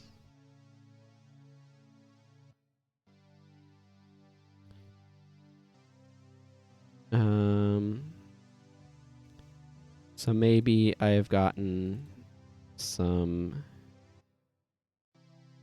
silver bracelet here, an adventurer's shoes, and a sapphire ring, which gives more water. What head might I have gotten her? A healer's ribbon, probably. I'm basically going to make sure these characters are kind of actually kitted out. Let's see, can you use the... No. Okay, you don't have any headpieces you can be using just yet. And let's give you the miner's gloves and the miner's shoes. And an accessory of... Okay, I don't know. None of these stats matter that much. Yeah, I wouldn't have gotten you a ring. Kalissa, what headpieces can you have? Okay, you'd have a healer's ribbon. Probably adventurer's gauntlets. And adventurer's boots. And I might have gotten you a ruby ring. Yeah, a ruby ring seems most likely, because that would kind of boost your skills overall the most. And maybe I'd be using the spell swords training on you at this point. Ruby ring has numerous benefits, so... Serpent's sword seems likely. How about the hero's helmet? Adventurer's gauntlets are kind of my preference. And adventurer's boots, those are really easy to acquire, so I don't think you'd have an accessory either though. Okay, let's try this battle with those modifications with a level 6 party. You'll notice I have significantly more HP. A lot of stuff is going to be fairly similar otherwise. So I think the air ooze is definitely the higher priority target. You can see I have, because I changed around her skill set, she now has Thunder Strike, which is going to help give her additional damage types. And she now has access to From the Shadows, which allows her to deal dark damage, which is a significant improvement. Lantern Flash doesn't actually do a whole lot here, but I might as well. And then 1d4 of dark. Okay, again, so what I'm seeing here is these guys should not be too terribly challenging. They might be a little challenging, but they shouldn't be as challenging as they previously were, even though I've made them more dangerous, because this party is twice the level at level 6.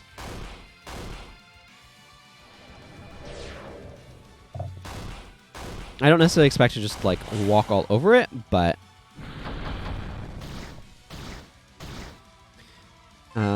my characters are significantly better kitted out, so on and so forth. I think the water ooze is the next one that I really want to take down. Let's Thunder Strike the water ooze.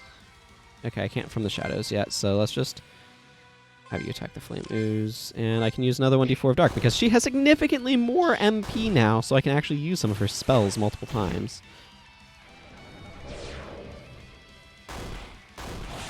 Yep, water ooze just goes right down.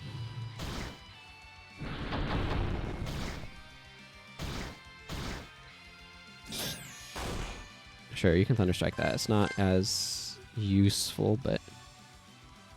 I mean, just Valiant Attack. I don't know, Flame Ooze, I guess.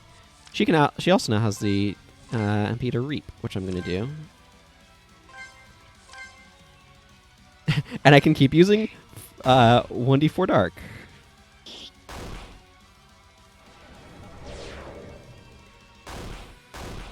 Yeah, which does pretty good damage. This must be turn 5. Oh, this doesn't have to be turn 5.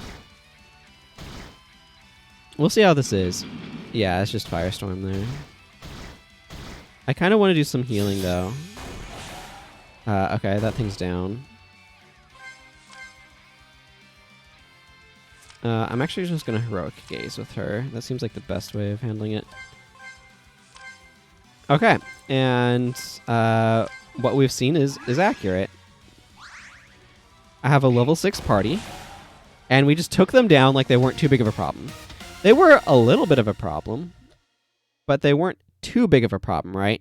And that's kind of what I wanted to see. Like, they should be... But if I go back in there again, and all I do is I change my characters back down to level 3.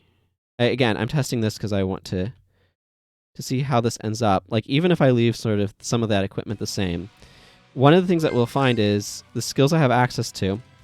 For some characters, it's fairly similar. For other characters, it's not. Again, Air Ooze is the biggest priority target.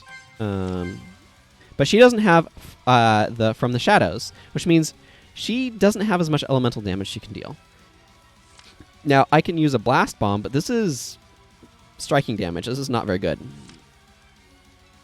I can use 1d4 of Dark here. Now, again, I've given Jennifer more equipment, so she has more maximum MP, which is going to help. So I can use 1d4 more often. But my overall damage is less. I'm curious to see how much having more equipment helps as well.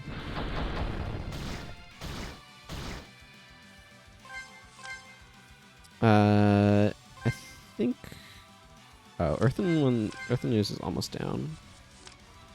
Let's try to take down the Earthen Ooze. Obviously, having more equipment definitely helps. Water... And I actually need to be healing her, so... Maybe I should have had Sir Lionel heal her so she could 1d4 of Dark again.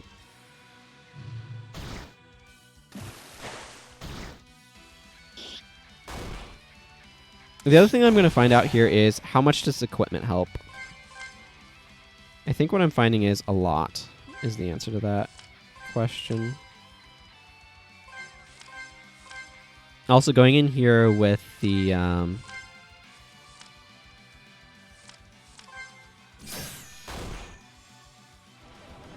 Spell Sword skills is massively helpful. And I didn't get unlucky and have an early absorption.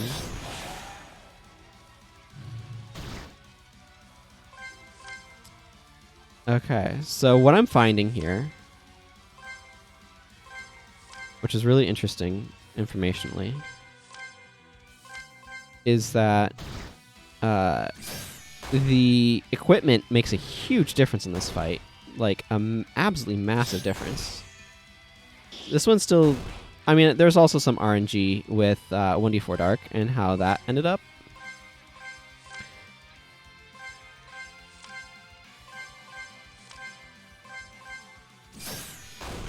So I'm seeing is even at level 3, you have to get kind of unlucky and be woefully under-equipped to really have these be super deadly. Okay. So that's good. That's good. I think that means that stuff's probably in a pretty reasonable spot. How long have I been going? About 2 hours? Hour and 40 some odd minutes? Hour and 40 some odd minutes. Okay.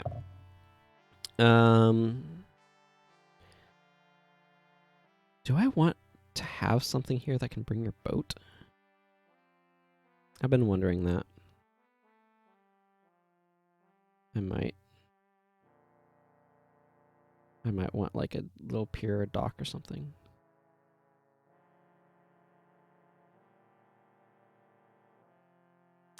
I'll think about that later. For right now, let's actually just flesh out some of these towns a little bit more. I've added a bunch of enemies. I'll need to do more playtesting from like the start to see how they all do. I'll worry about that later though, because I want to finish getting this added in. Okay, so what I have so far in this town is I have this building here is some sort of living place. This is a big warehouse. Let's actually add this building. let's see, 1, 2, 3, 4, 5, 6, 7, 8, 9, 10 by 1, 2, 3, 4, 5, 6, 7, 8. 10 by 8. Warehouse. Actually, I might just call this like greenery. That's kind of what it is inside now. 10 by 8. 10 turns into 12. 8 also, interestingly enough, turns into 12. Yeah, I'll probably just use the same music thing from outside. Oh, this is locale something. Like 3, I think. I'll figure. Actually, I can probably just check here. Calendon, what is this smokehouse's locale 2? Let's use locale 2 for this warehouse. Locales basically tell it what its lighting should be. I may want actual different lighting inside here, but different things get lit different ways. Like outside gets it gets like locale 1 or whatever. The overworld is locale 0 because they also have different rates of time progression. It's the plugin that I made for handling all of that. Okay, so the warehouse. Let's start with a floor. What do I want for the floor? I feel like this is probably fine. 1, 2, 3.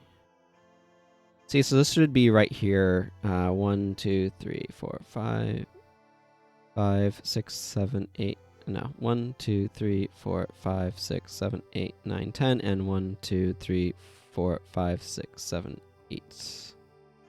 Yeah, because I went up too far. What did it look like on the outside? Okay, vertical slats. Vertical wood. No, I'm gonna need 2 things in the middle, so these are the exits. Let's just hook up the exits first. Transfer. This one goes here. What am I doing in this song? Whatever, doesn't matter. And this one takes us out over here. Then let's create a door. Yep, that's the one I want for that side. Takes us in there. Door, etc. I want the other one because these will face each other. For those who may not know how these... It took me a startling number of failed project attempts to discover that this quick creation menu exists. It is very useful for me for treasure, door, and transfer. I don't really use the in one. I have just an in common event that I made that does all the specific things that I want that to do. But you could use in if you wanted. This is mostly just going to have stuff in it. Stuff like these boxes. Do I want some like high windows along the back? Yeah, I could put... See, the problem here is these are in the middle, and the windows that I actually am using on the front. So if we go back to here, are high. So it's that style of window, but it's high up. So I'm not going to put low down in the middle windows there. I can also make these look taller by putting more copies of that underneath. Which I think I'm going to do here with a couple boxes.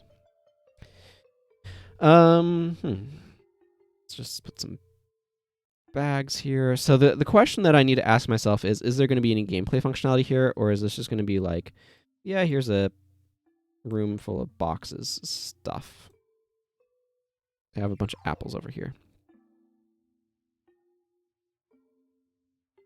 I kind of wish that we had a version of this that was more the top part. And I could potentially make a modified version, but I don't really want to, so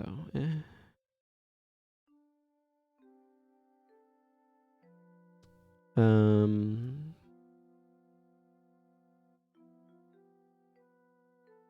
actually going to put one right here, like this.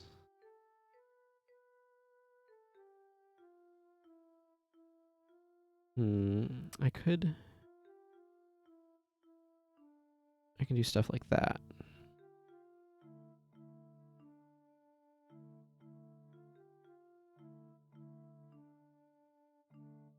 And put the bag on top, but you can kind of tell that's not entirely across over there, which is neat. Does that look proper? I don't think that looks proper. Yeah, this doesn't stack on itself. See, it creates a little bit of a line there because this is not designed to stack on top of itself like the boxes function. There's going to be a lot of boxes of apples around here just because there's just a lot of apples. There's a big old orchard. I'm going to stick a box of apples on top. Bag of green. Sure, why not? Okay, let's put some stuff in the middle here. There. This is kind of a warehouse, so it needs to have a bunch of random junk in it.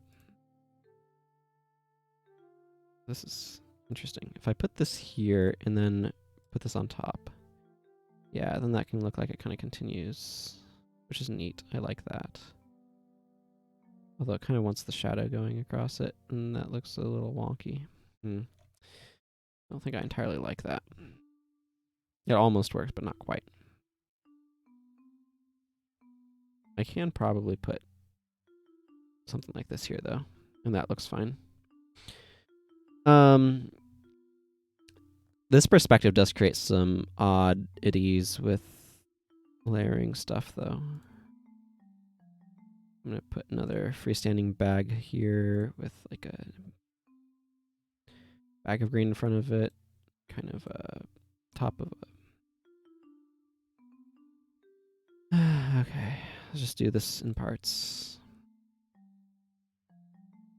I like having the box there. Even though it doesn't show up a whole lot, it shows up enough and gives enough of a sense of stuff. Put a box of apples there. And a box like flour there. I kind of want something right here. And you know what would be great for that? Be another one of these guys. Yeah.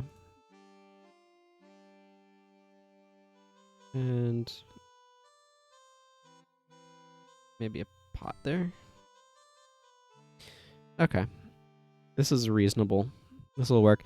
I'm probably going to put a couple treasure chests in here, maybe with some apples in them or something that you can just have for free. I'm also going to need this house. Let's see. This is the Inn and Adventurers place, though. Putting this together, it would be more immediately useful. Oh, yeah. I should grab... Where is... Here it is. Warehouse. This is the music and such. I'm just going to use the music that's outside, but it's going to be at half volume. These things, like I have a whole thing set up here because different music and like different background audio plays during the day and night. So at nighttime, it's quiet, and during the day, it is, or during night, it plays night sounds, and during the day, it plays music. So I want to have that sort of transitional effect in place. So that's kind of going on there. Okay, now this is 1, 2, 3, 4, 5, 6, 7, 8 by 1, 2, 3, 4, 5, 6. 8 by 6. Okay, let's just get 8 by 6. I keep getting these 10 by 10s, don't I? In and guild house.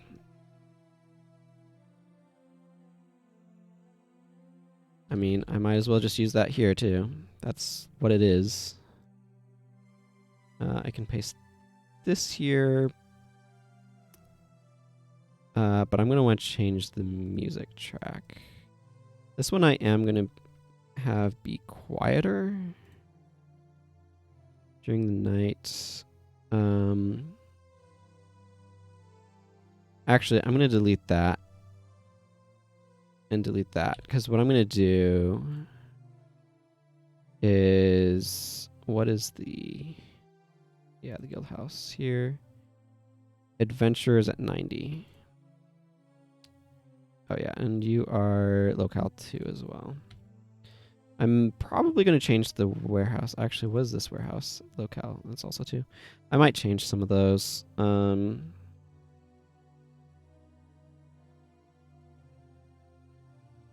Okay, adventurers at 90.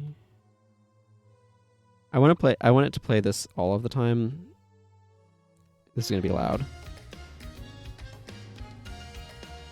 So it's going to play that all the time when you're in here, but at night it's going to play night sounds. So that's kind of the idea. Okay, so the next thing I'm thinking I want to do is populate this with anything.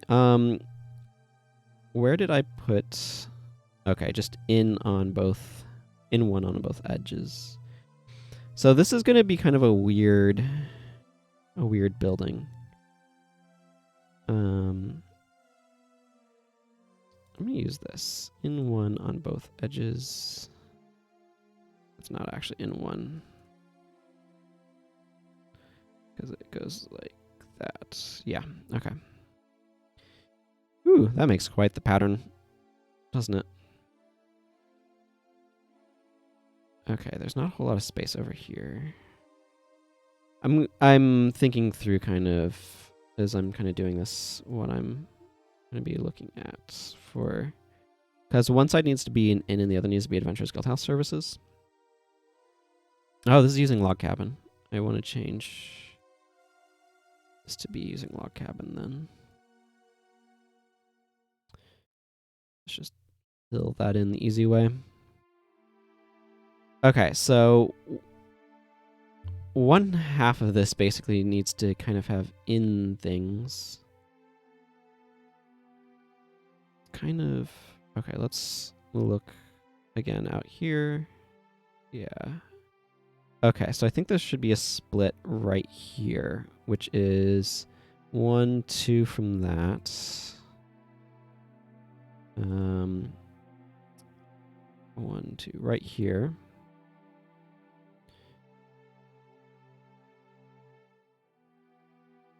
There, I'm going to do that. They're going to be connected. You can kind of pass between them, but... do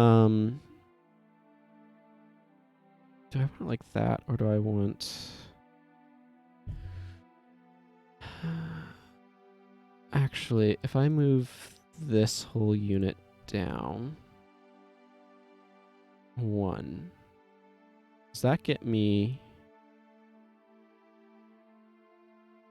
That gives me 1 space. Okay, if I put it here... Yeah, I'm going to put it like that.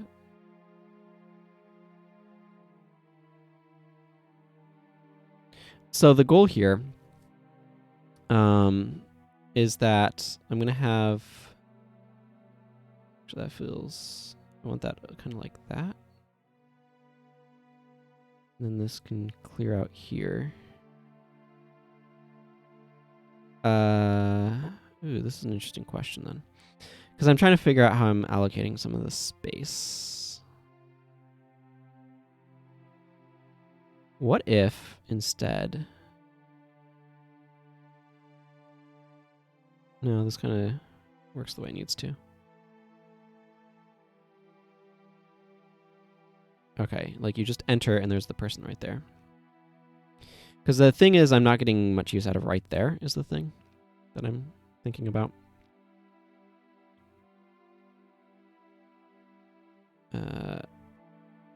And then the person right there.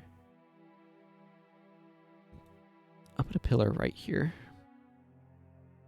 That gives a little bit better feel to me. Actually, before I place that pillar, let's go over here and grab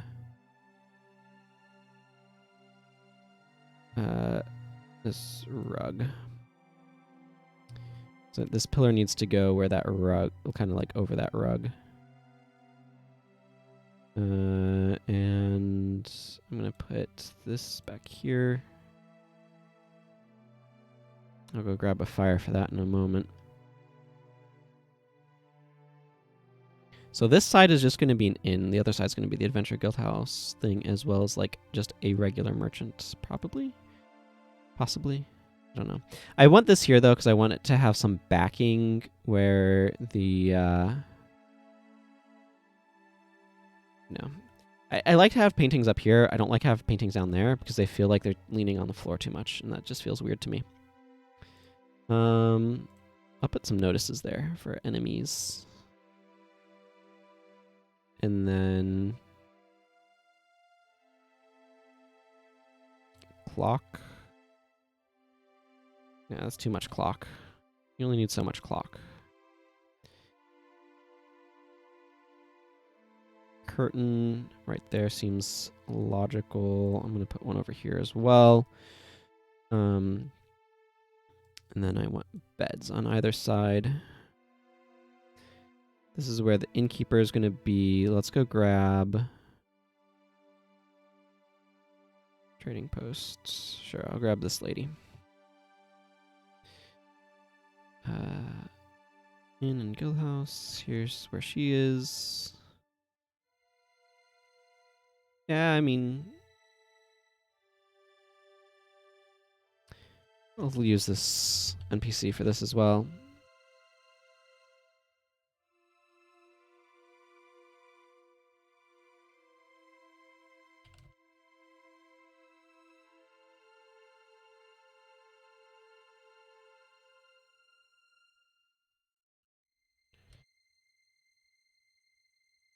If you're looking for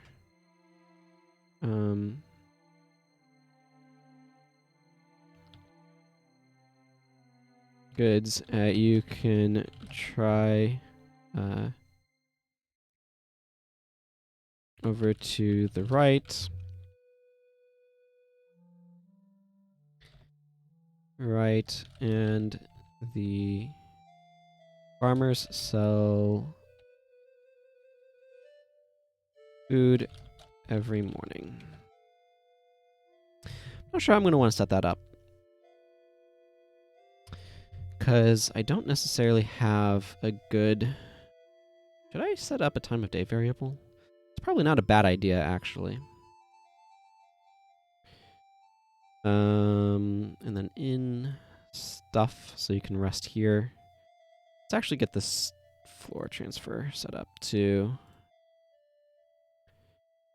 This should take you back out here. And this should take you out over here. And then I want to set this up to take you door. It's trying to... Okay, yeah, you can't see the right-click menu. There's a... Oh, maybe you can. I don't know. You can see the thing right here, though.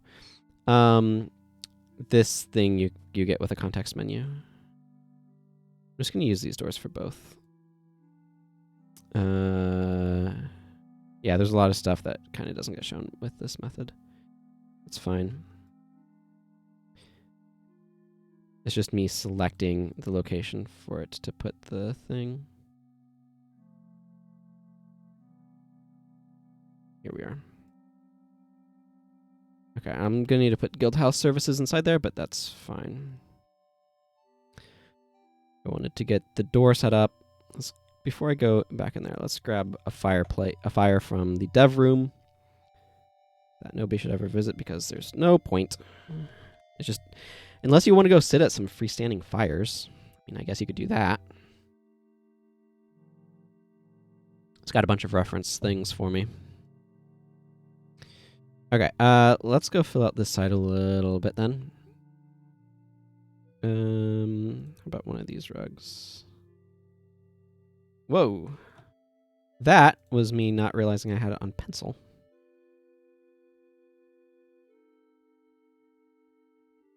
Yeah, okay, that's fine. How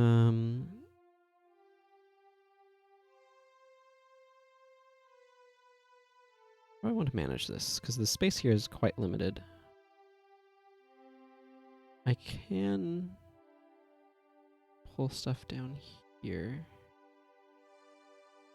This is making me kind of wish I had positioned my doors differently, and I could still do that if I wanted. Do I want to? Yes. Yes, I do. This door is going to move over one. It does mean I'm going to need to edit some stuff, but that's okay. There we go. That's going to just be preferable for what I'm trying to do here. What this does mean is this is going to need to, instead of transferring me there, it's going to need to go over one, and I'm going to need to swap some stuff around outside. Okay, let's just move this door out of the way for the moment. Let's see, actually, this extends there. Start here. Let's just get some natural wall in and then reposition all that good stuff. Window over here. And then door spot, and I'm using this icon for Adventurers Guildhouse stuff, so put that there. Okay, this is going to allow me to have things positioned in a way that I like a little bit better. Let's put a little sprig of grass over there too, just to give it a little bit more character or something. Right, so doing that will allow me to, when I come over here, whoop, not there, something like that, I think. 2, 3, I need 4? Okay. We'll extend it out one more. 1, 2, 3, 4. Then there's going to be just a guy standing there. Let's put something on the wall. The wall's really bland right now. There, picture of a mountain. There, that makes that wall have a little bit more character. Okay, so I need the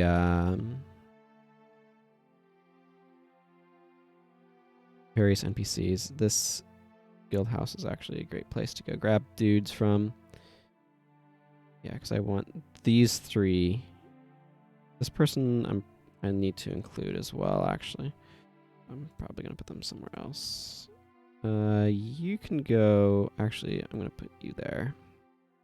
This is a salvager. They break stuff down for you, which is very useful. This smith... I also kind of want the magic smith, though.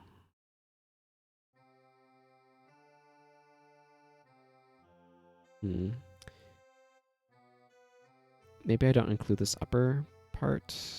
I feel like I might want to not include that upper part, because it just constrains the space a little too much. I can have an NPC there and an NPC there. That makes more sense. Guild house. Back to these. Where are you?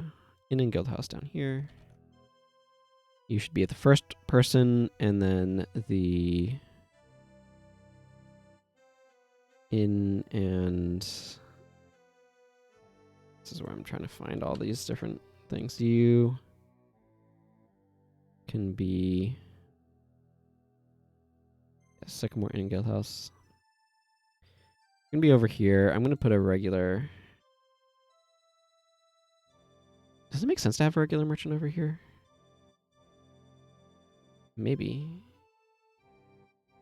Yeah, because this person doesn't buy stuff. I'll need to make sure I go through all these guys' dialogue in just a moment, but... okay. Kandara... That's nice. Adventures, Guildhouse Floor 2. You, I need you. Okay, and then Inn and Guildhouse down here. Let's turn you around.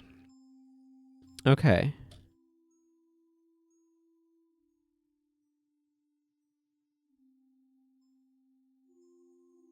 Can make some...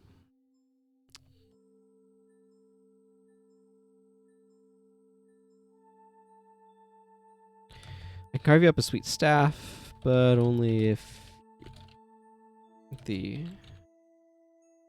Adventurers Guild. And you're not. If you want to be, you can sign up in Kandara.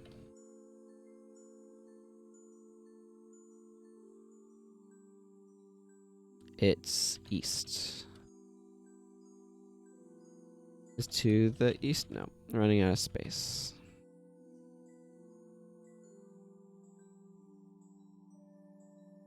Oh. Where's Kandara? It's that huge city, actually, to the north. How could you have missed it? There we go. Let's just double check my directions because I don't want to be giving the player incorrect directions to where Kandara is. Okay, let's close Kandara, let's close Kaladin. I don't need both those open right now. The world. Yeah. Yeah. We're right here. It's up here. It is to the north. I was correct in my directions, which is the important thing. Okay, so I'm going to want to go to all these NPCs to make sure. So you should head north to Kandara. Yeah, okay. This person actually gives you really useful instructions and gives you and sells Omnicure roots and pots of healing. I might change their inventory at some point. Yeah. Okay. Yeah, that dialogue is universally applicable.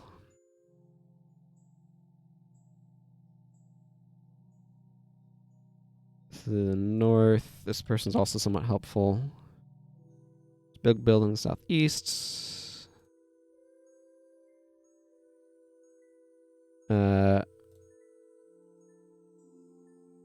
Welcome to the Sycamore Guildhouse. Share space with the local inn. This is okay. So you're just there if need be.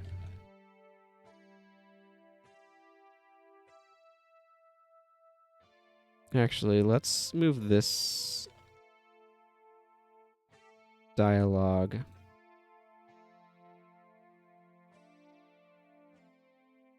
Welcome to the Sycamore Guildhouse. Unfortunately, guild services, which is north of here. Okay, I just want to make sure that they have all of the like standard issue here's stuff things. Merchant of merchanting. I have a bunch of NPCs. This is Kendra. We are going to grab this guy because he's the dude I usually use for generic merchanting. Which is decidedly what's happening here. Shop processing. He will buy stuff from you. What does he sell? I think he mostly just sells healing potions. And antidotes. Ooh, and I'm going to have him sell good luck clovers because why not? Yes. He will not sell pots of healing. And I don't think he's going to sell any food ingredients either. Okay. There we go. So you can sell your stuff to this guy, not this guy. And this guy will interact with you regardless of whether or not you're part of the Adventurers Guild. He does not care. I do want to add some bounty boards here. For that, I'm going to need to figure out like what enemies are local to this area and what they're worth.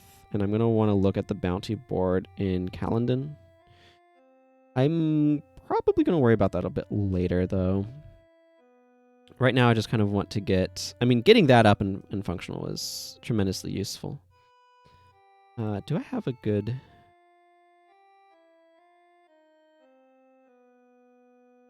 Let's actually just put some boxes of produce sitting around over here.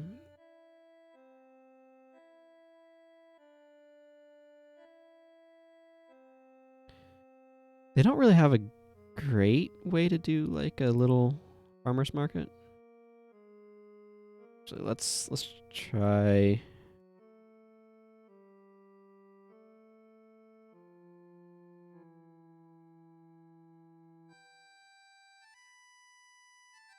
something like this, maybe? And I'm going to put a couple barrels there. Where was that? Yeah, a box of carrots, box of apples.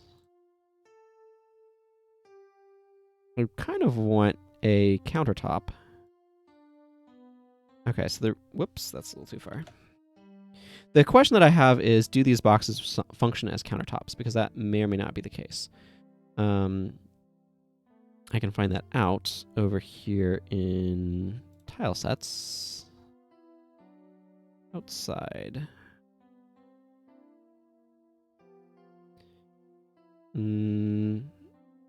Counter. What does that mean? I don't know what that means. I don't. Okay, let's... Okay, these function as countertops. So I'm going to make boxes work as countertops if they're... so a counter just means that you can talk to somebody across it.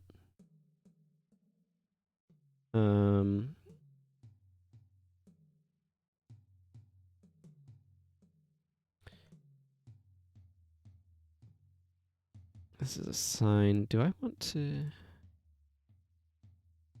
Yeah, that'll work.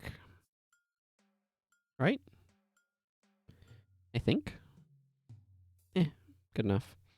Let's add a dialogue here. Same as characters. Show text. Dim middle.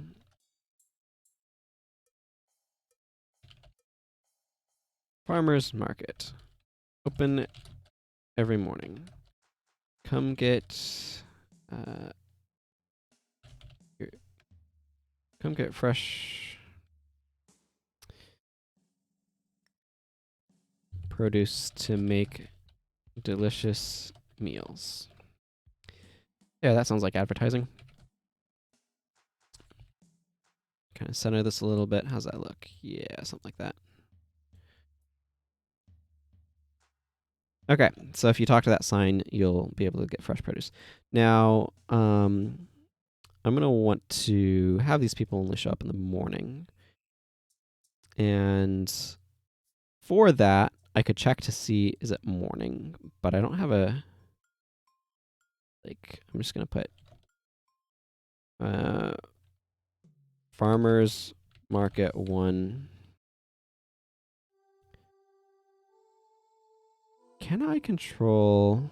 This is an interesting question. Control... This can do all sorts of random stuff. Can this change self-switches? I can turn switches on or off. What about self-switches, though?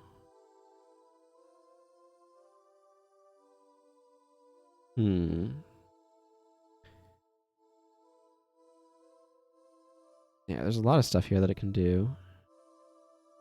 What I want to do is fundamentally change a self-switch, though. Oh well, I can't do that. If I could change a self-switch, then I could use it to change a self-switch. I think probably what's going to be the most elegant way of doing this, though. Let's grab some NPCs. How about you? And you.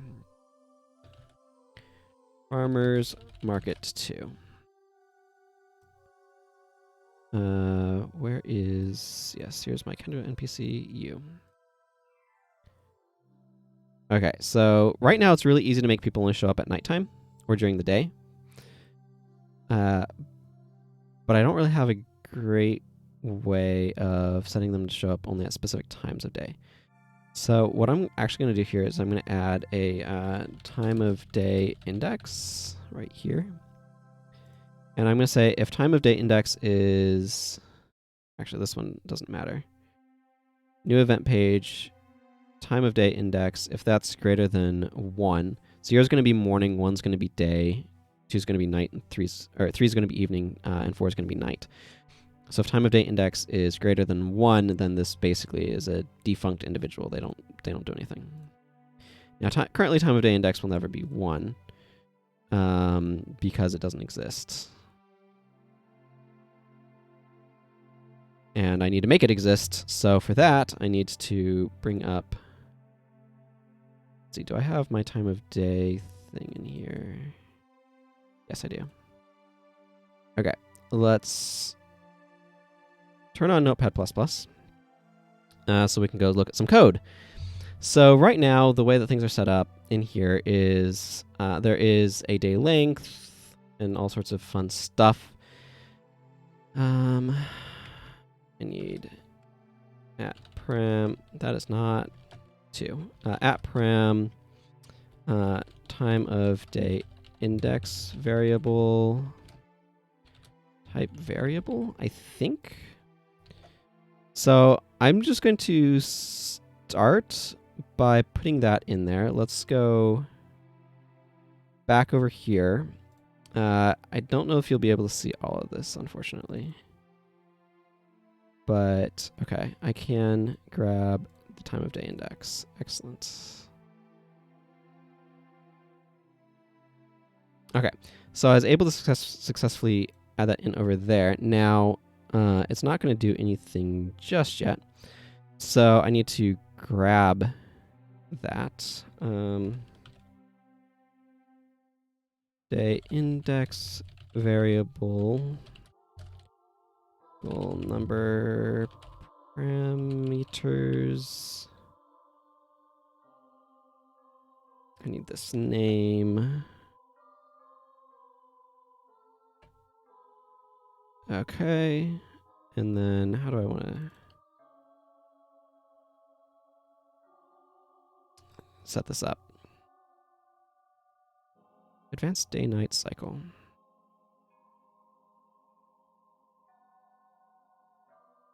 Okay, so by default... actually, let's...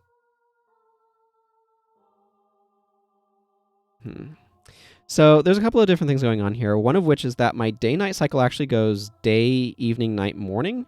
So I need to, like, take that index +1 modded by 4, I think, if I wanted to easily be able to set it.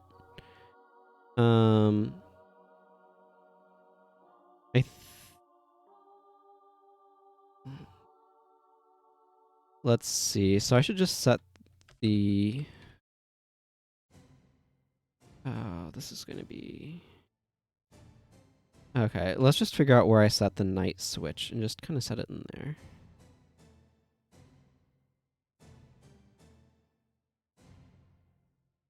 Okay, right here, if it's different... Can I... Well, this is done when you load a map. So... Right here... I should be able to... because it defaults today, but this doesn't necessarily. No, this just makes that exist. That doesn't help any. The issue right here is I'm not sure if I can modify. I don't know that game switches exist yet by the time this is being handled. So, because like right here, this code was supposed to figure out what day cycle it is, but game system doesn't exist yet at the time of trying to do this, so it doesn't work. Is the issue.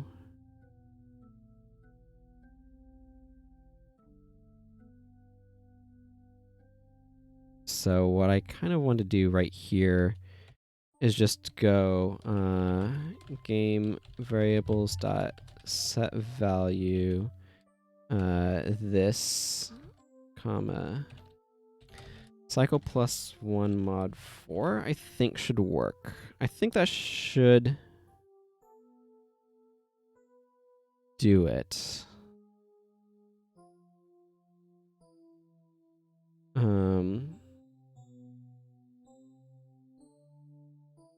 Yes, that advances it by 0. Advancing it by 0 means that this cycle doesn't go anywhere. So cycle will just be whatever cycle it's supposed to be.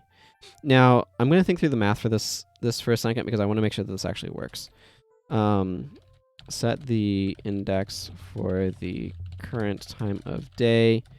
0 equals morning, 1 equals day, 2 equals evening, 3 equals night. Okay, so the default is that day equals 0. So plus 1 would make day equal 1. Evening would be 1, therefore it would become 2. Night would become 3, and then morning would become 4, which modulos down to 0. So I think that should do what I want. So let's hide our notepad so we can actually look at what's going on here.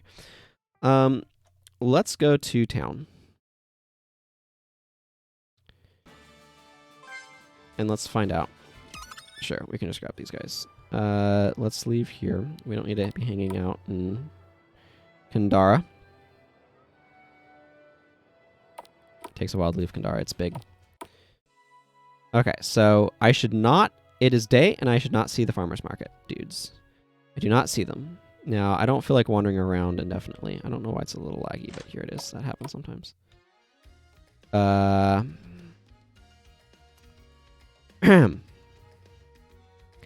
Let's not do that. I forgot to fix my door. This is why we play test. We discover things like our doors lead into walls and stuff.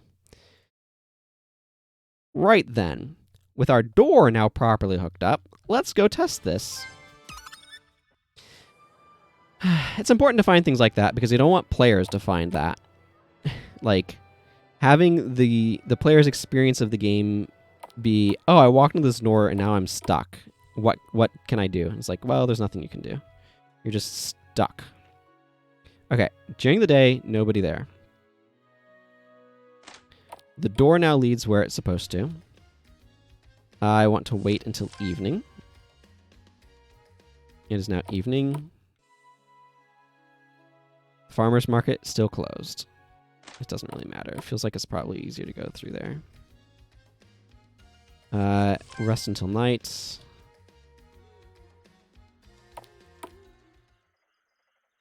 And it's still closed.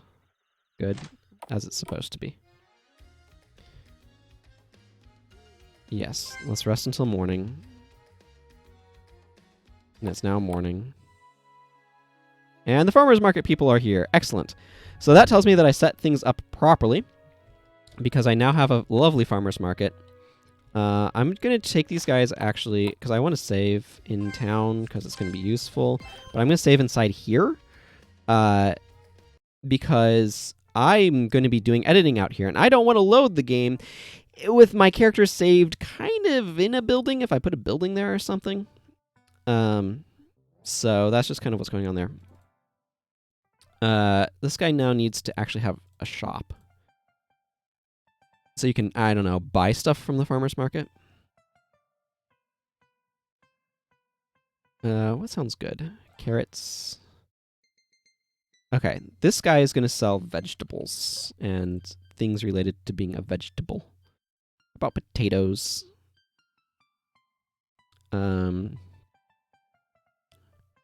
Bread. Bread seems pretty vegetable-y. Okay, it's made from wheat, but you get the point.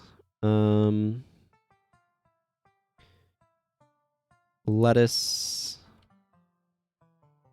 What else? Bell peppers I can sell. Ooh, how about tomatoes? Yeah. Okay, so he sells that stuff. And she sells seashells by the seashore. No. For some reason, that's immediately what popped in my head when I said she sells. I want her to sell apples, oranges, those sorts of things. Oh, grapes, apples, right? Right. And cherries. She's not going to sell generic berries. I have a spot where I want to sell berries and herbs. I kind of want to make sure that I'm splitting out. In fact, I might as well go do that right now. Calendon. Herbalist's house.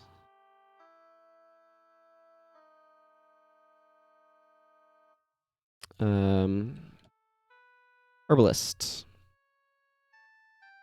So I want the herbalist to be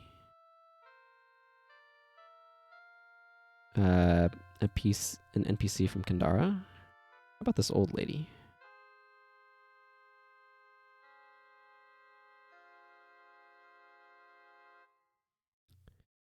And she's going to sell literally just herbs, basil, and berries.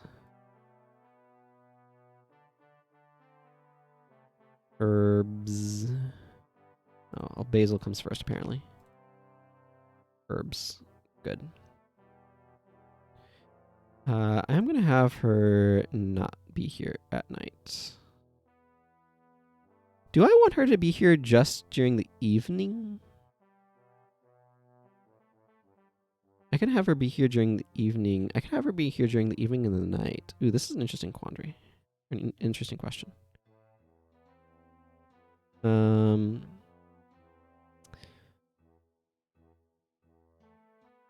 Okay, let's delete this page. Let's copy this event page and paste it. This one I'm going to clear out. Nobody's here. Nobody's home. She leaves in the morning, and during the day, she's out gathering herbs. Okay, so I don't need anything special here. Over here, I need a variable, the time of day index. 0 is morning, 1 is day, 2 is evening, 3 is night, but notice this is greater than equal to. So as long as it's evening or night, she'll be here, but during the morning and day, she is not.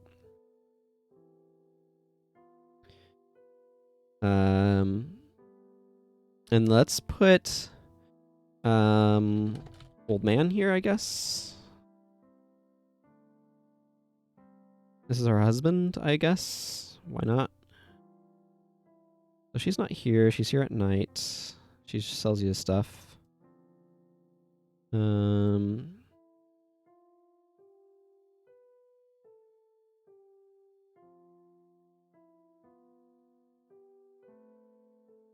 His red eyes look kind of weird on his cheeks with the way the hair curls around, don't they? Eh. Hello.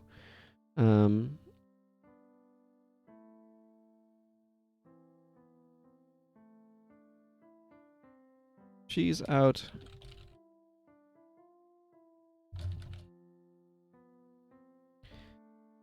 At the moment. Probably has some hunter watching her too. Watching her too. Whoa.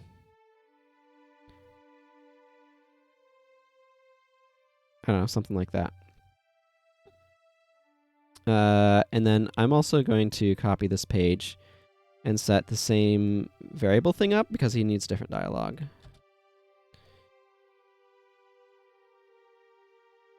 If you're looking for any herbs or berries, speak with my wife. Our ceiling knows we've plenty.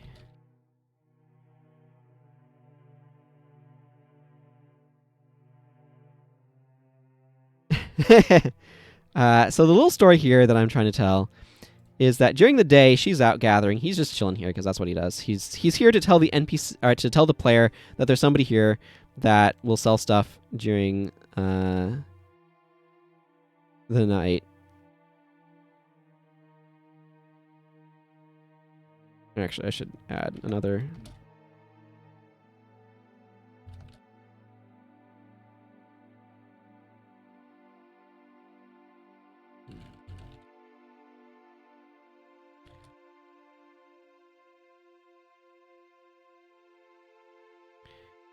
Okay, so during the night, he's like, we've got so many things hanging from our ceiling. He's not supposed to sell them, though. He doesn't. He just, I don't know. I don't know. This is how I'm setting it up. I like the idea of like time-locked merchants. It's not like that inconvenient because I have the system where any fireplace, you can just go rest there until the time of day that you want. So it's not hard to like wait for an NPC to show up. But I guess there could be some issues if she materializes right here and the player somehow standing here. I don't know. I'm not going to worry about that much.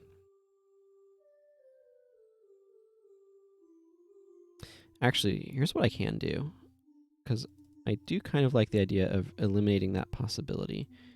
I'm going to move her here and take this and place it right here instead. So you, as a player, won't be able to get over here, but you should be able to buy them from her kind of across the countertop there.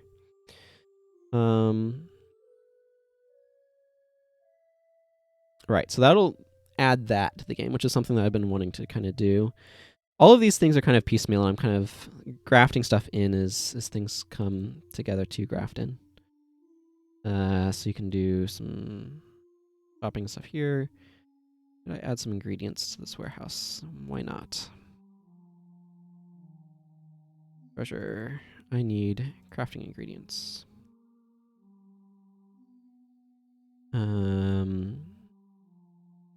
I'm going to have you find some apples right here.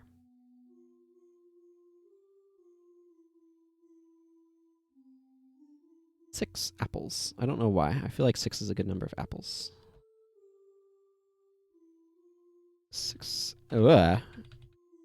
Apples were found. Again, you can't see all these dialogue thingies that I'm bringing up. My apologies about some of that, but that's just kind of the way things are set up. I could potentially try to figure out another way of doing it, but I'm not entirely sure I want to. Okay, I'm not sure if there's much else that I want to put in here at the moment. I'll figure out other things that I might want to stuff in here later. There'll probably be some NPCs in here that I might place.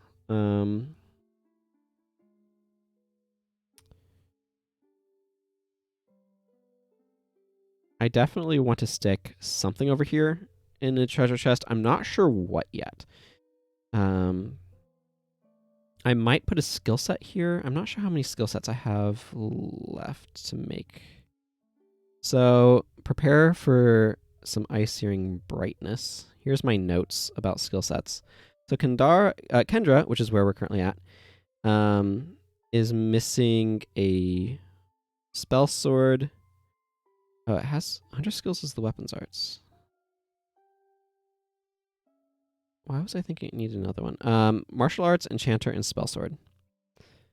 So I could put one of those in there. I'm not quite sure. Let's get off of this because this is making my eyes hurt. Why was I thinking armors? It already has a weapon arts. The weapon arts is the hunter's. Where's hunter's arts? Top of my head is fun to tap. Yeah, the weapons art's already here, so it doesn't need a... This doesn't need to be here.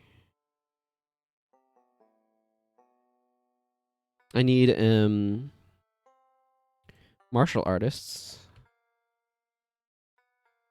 Let's just put these. Kendra martial arts.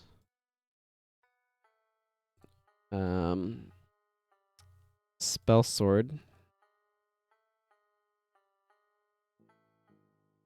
Kendra spell sword. Which reminds me, I need to update the hunters. Where are you? Hunters. Not that far. And I needed the enchanter.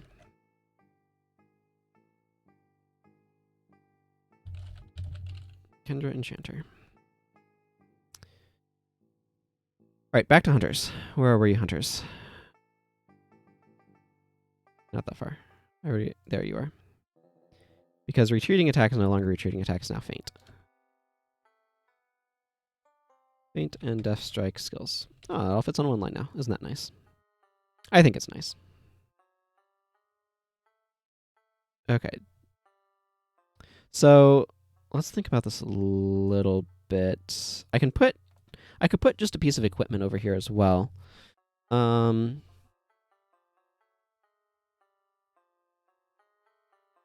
I think I'm going to put an applewood focus. That sounds like a good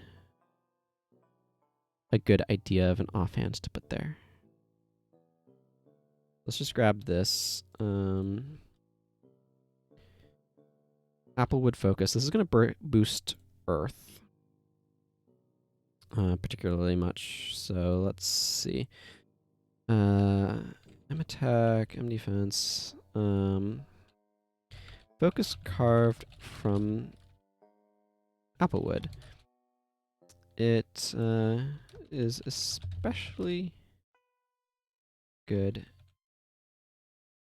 at boosting Earth affinity. Let's see, I'm probably going to allow this to be salvaged for wood as well. No, I don't think so. I want to be careful how much stuff I put in the salvage system because it really can clutter down that menu. And I want it so that way if you are salvaging things, you're getting something useful from doing so, if that makes sense. Specifically, I want it so that way if you're salvaging stuff, I want it to be something that you get a lot of. I don't want it to be something that you get like one of. So the very starting equipment you can salvage because it's garbage gear that I can reuse elsewhere as like, oh, you found this worn out thing here. But I also want to have stuff like the thing is so the basic design of the world here is that there are a bunch of different regions. I'm going to go onto the ice-searing screen, but I'm going to spare it from you because I'm going to just look up some notes on it real quick. Other equipment. What was I saying was the boosts for focuses? Okay, if it's 1, it's a superior boost, which is 6 and 115. 6 and 115. I'm splitting between additive and multiplicative bonuses because additive bonuses matter more early game and multiplicative ones matter more late game, so it helps keep equipment relevant throughout. Everything's kind of being balanced to kind of a flat line, if that makes sense, rather than having some stuff being significantly better than others. But yeah, the world is composed of like 14 separate regions that have all been smashed together in an event called the Astral Collision, hence the name of the game. And the idea here is that by doing that, different regions have very different feels in terms of like the enemies you encounter and stuff like that. So the enemies in Kendra are all like monsters. But in other regions, there's going to be different types of enemies that will potentially drop equipment, and I want them to be able to drop sort of junk equipment that you might salvage, which means you're not going to get a lot of equipment to salvage in Kendra. You're going to get a lot of like animal parts, sort of materials and things like that. So it's just kind of a bit different. But Applewood focus, let's go ahead and put that here. Make it treasure chest. It is red and contains an applewood focus. Very useful if you have an earth mage, not very useful otherwise. But you can see it if you're kind of exploring the fields here. And then you can wander around behind things to go get it. I do want to put some more stuff kind of in the middle here. I'm probably going to put another house right here.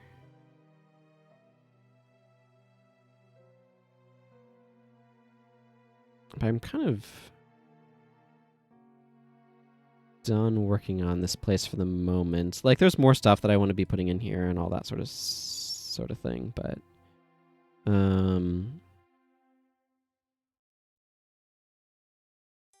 I think I want to work on some skills maybe. Actually, I'm not sure how much longer I want this stream to necessarily go. I guess normally I'd go for like another approximately 2 hours. Maybe. Actually, before I look at that, it's on my brain. I want to look at the world map again. So I've kind of gotten up to here. So you get a skill set technically in this mine. 2 here. 1 up here. 1 inside here. I kind of want 1 more in the Adventurers Guild house. So that leaves 2 more. I think there should be 1 here and maybe 1 over here. Yeah, I have to think about what those places are going to be like when I put them together.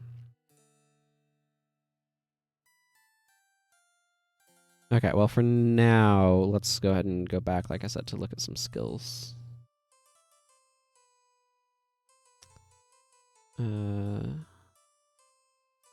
Specifically some of these character skills. Yeah, these were fine. This is not. I'm going to take this though and move it over here. It's not fine for her because the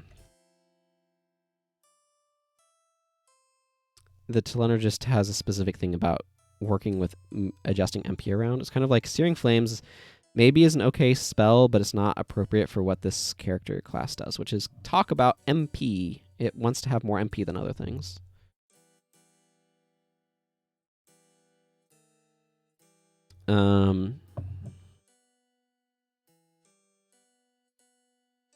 Yeah, I'm not sure what I want to do here instead of this. I'm not particularly fond of this spell's implementation anyway, though, so I'm just going to go ahead and delete it. Exposing Shock. Did I already move Exposing Shock down here? Yes, I did. Okay. Let's just replace it then. Flaming Strike I moved, I believe.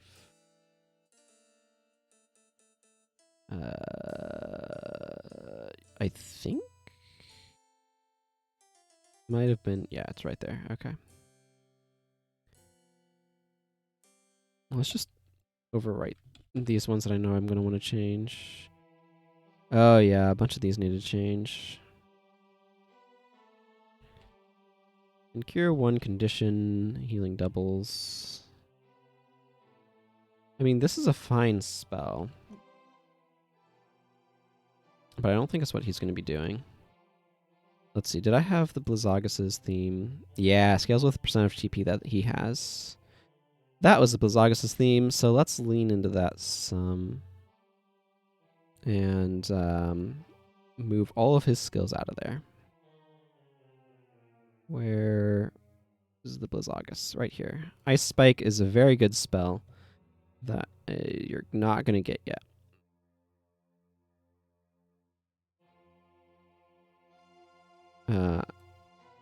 Flash Freeze. Like, I'm just preserving a bunch of these if I like them, and most of them I do. Oh, we're being a bit dramatic here, aren't we? Same with both of these. I'm going to just copy these out to here. Because her thing is about draining TP for effects off of her targets. Okay.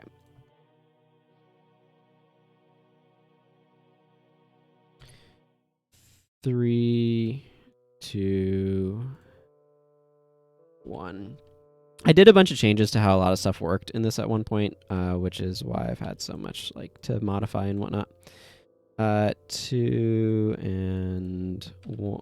No, this is 2. This is 3. This does not matter. I'm going to be replacing these with real names at some point. You don't get guard break there. Guard break I already moved, I'm pretty sure. This guy I'm fine with. She I'm fine with. Or whatever. Steel Fists.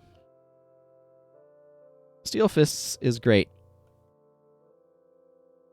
But I'm going to move it down to here.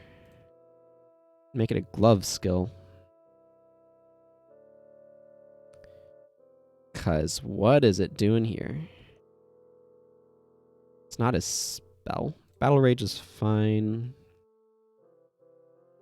No, it's not. Well, no. Yeah, that's fine. Whatever, I don't care. You can be a bit wonky. The reason why it's having a moment of hesitation there is it scales with your TP, but it doesn't scale with your percentage TP. It scales with your actual TP. So that being the case, I'm okay with it. I don't want it to overstep into the bounds of what the Blizzagus is trying to do, which is where the Blizzagus' effects are supposed to scale with his TP. But not in a raw numerical amount of TP sense, but in a percentage sense. So the more TP the Blizzagus has, the more he's supposed to kind of hit for. I'd like to get the first 3 skills up for all of these characters. We're doing fine over here on the Knight. The Whammo, yes, named after the Guild Wars 1 profession combination of Warrior Monk. I do need one more skill here. Let's see, I think this one should function properly at this point. I'm not sure if this one should be here, though.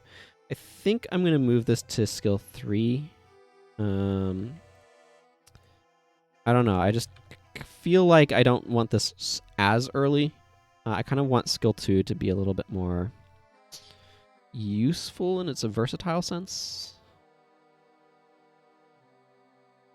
I think she does get it somewhat late, though. To learn just... No, level 6. Yeah, I don't want that. Level 6, I want that. Because... So what this skill does is it takes you and an ally, and it just, equalizes your MP. Which, up to whoever's maximum... if there's maximum stuff, it'll, cap and stuff. So you can use it to take MP from allies who might have a lot, or you can use it to give MP to those who don't have very much. Which is a very interesting and strategically diverse skill, but it fundamentally runs into the issue of early game, I don't think that's as useful of an effect to have as something else would be. So there's some amount of this of when do I give skills based upon when would it be useful to get this skill sort of thing. So that's kind of what the thinking is right there.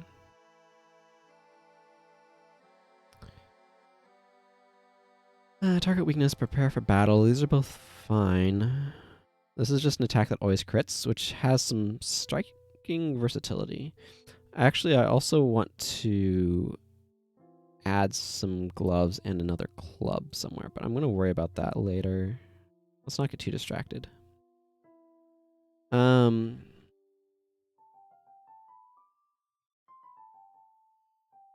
do I want here?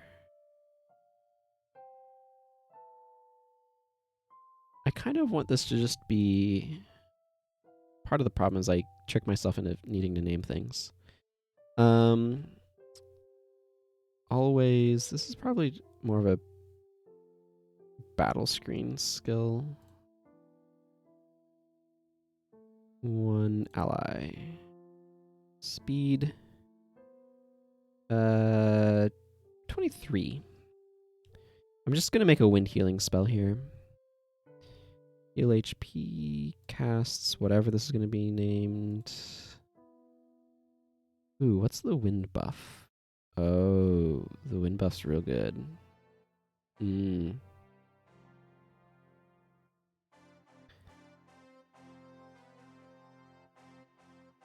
just going to call this Second Wind. I don't know. I might change that name later.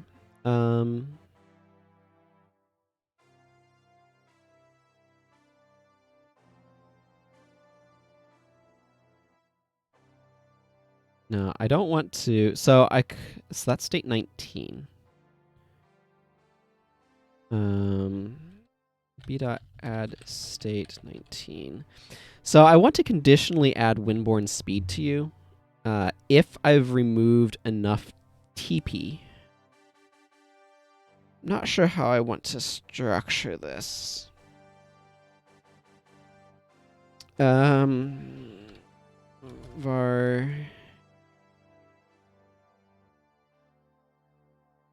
TP lost equals I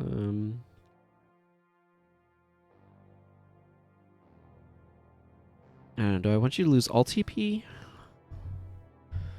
I don't think so. I think I just want you to lose an amount.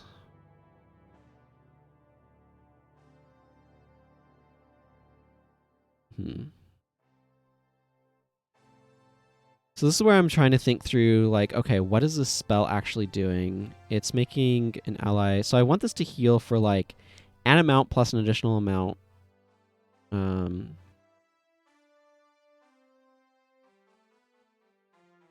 Okay, so maybe this heals for...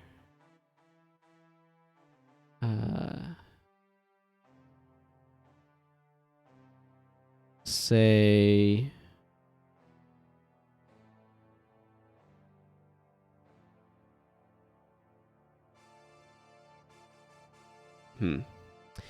Okay. Sorry. It's one of those things where, like, trying to figure out how to think out loud is a little bit tricksy. How about I try, because what the general thing that I've been kind of doing is capping by one stat and multiplying by another. What if I have you lose, say, yeah,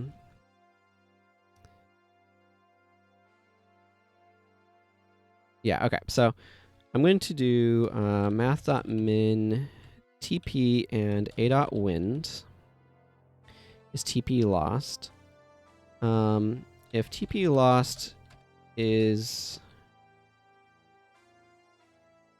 greater than I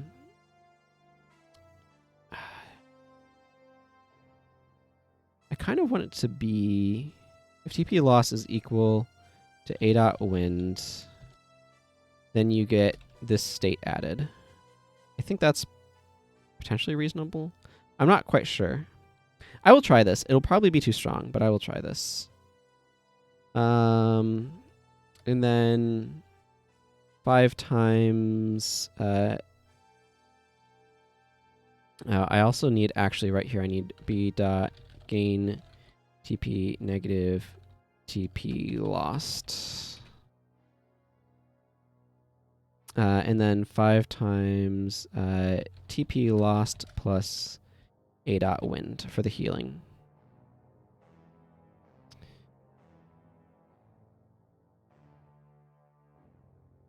Okay, now I need to just figure out how I'm writing this description.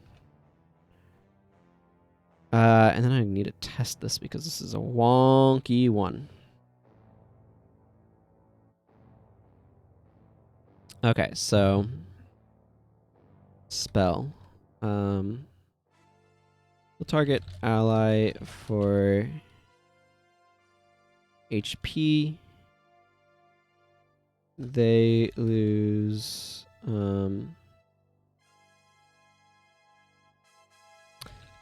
up to, let's see.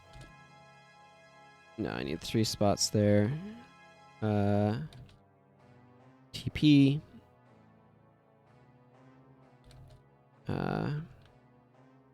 If they do, let's see.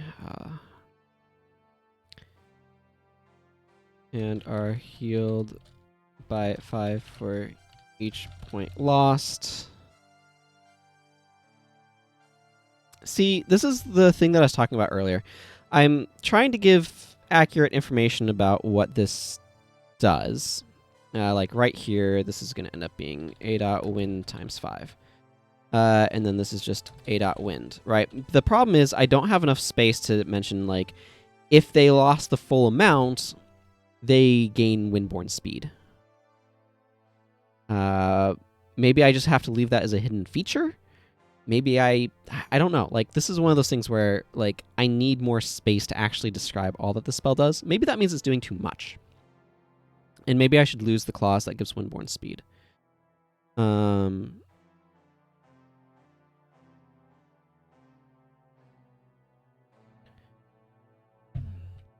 maybe that's what I need to do. I don't know. I'm going to leave this like this for now, see how it plays. If the guaranteed windborne speed thing seems too easy, too powerful, I can drop it. But for now, I think that's where that's going to be. The Bazagas really needs some skills. I do want to start him off with ice. Let's just try to do a very simple implementation. So here, this is a battle screen. I'm going to put this at 12. An enemy. It's a magical attack. 15 speed. Sure, why not? I'm going to give this a little bit of TP gain. Animations. This is going to be loud. There's a warning in a moment when I... So this is that one, and this one is that one. I'm going to use Ice 1-1, I think. You can make your own custom animations if you want to, but it's kind of a pain in the rear end, so I don't generally do that. I just use the prepackaged ones that they have provided, they being the people who made RPG Maker. All right.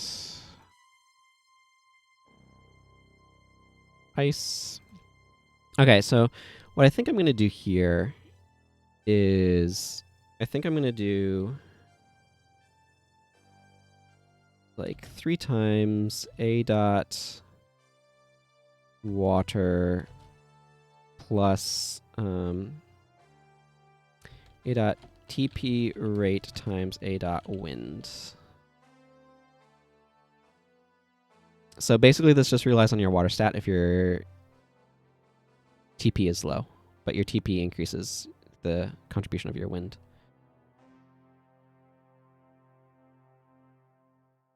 I don't know, freezing breath, why not? Actually, icy breath is shorter, so we'll just go with that. Spell. Deals damage to target foe.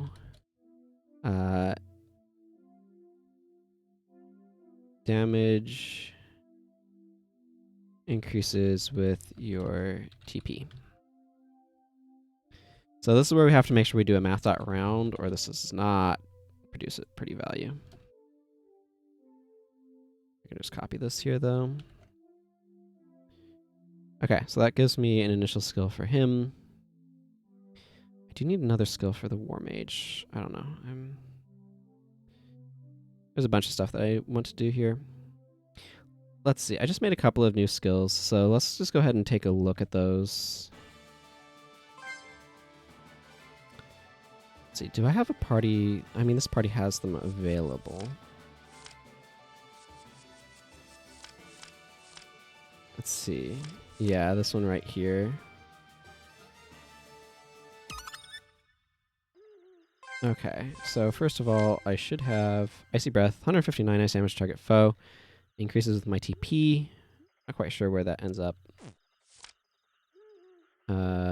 Second Wind, 230 HP. They lose up to 46 TP and are healed by 5 for each point lost. So that will actually get up to another 230, but you can only use it in combat. Oh, I am poisoned. Do I have... No. Oh, I'm being very irresponsible. Let's do 2 things, actually. Here. Let's... Well, I'm not buying anything from that market right now. Let's wander out back. Let's get this cursor off. grab this applewood focus. Anna, you cannot currently use a focus. You are wielding a thing. Okay. I'm not sure if she can actually use focuses or not. Probably can.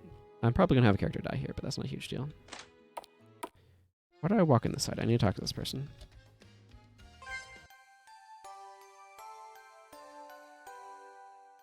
There we go. That fully heals me. And you, I want to buy some pots of healing.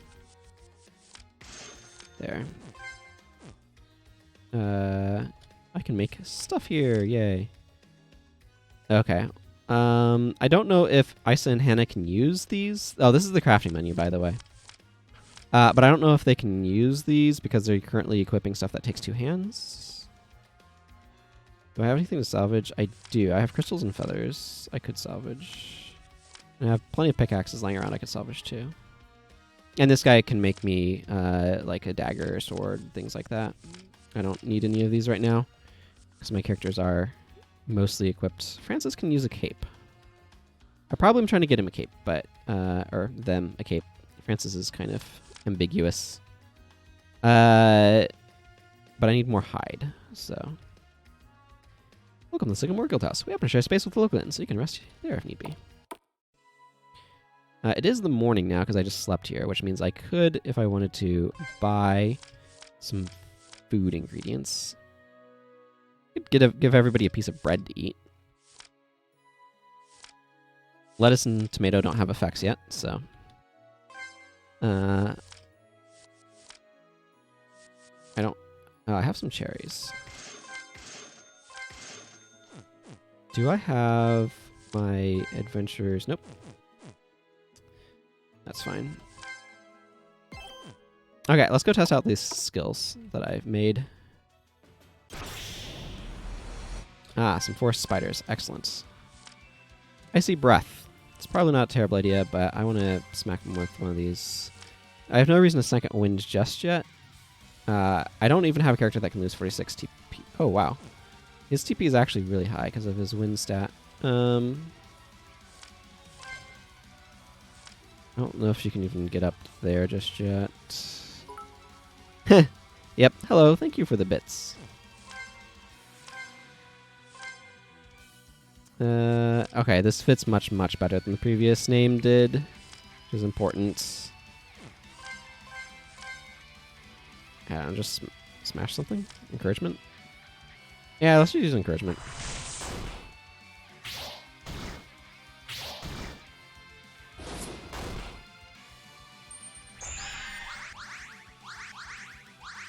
Wow. Some of these characters gaining lots of HP. It is 10%. So. 357. Yeah, because he's maxed out now. Let's go after that spider. Second wind. Let's second wind Lady Isabella. She doesn't really need it. But I also don't want to drain the TP out of Isa right now. I think this is... Yeah, this is straight better. This is cheaper, which is an advantage, but I potentially need to buff that skill anyway.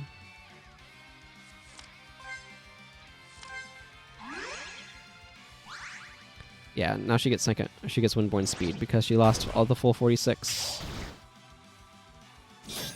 which is going to be useful.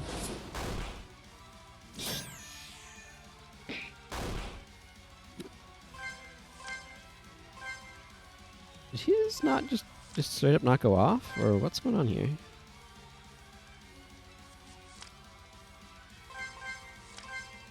I'm very confused. Shake it off. And, get well. See, this is one of the problems that I have sometimes is I should check...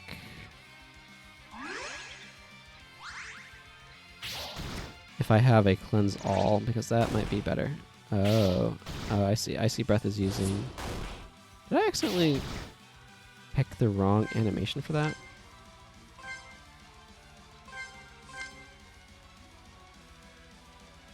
Let's just breath of life there. F-strike a spider, and let's just enrage smash a couple spiders, shall we? Okay, so it looks like I need to fix that, because that's using the wrong animation. Which is why I got very confused.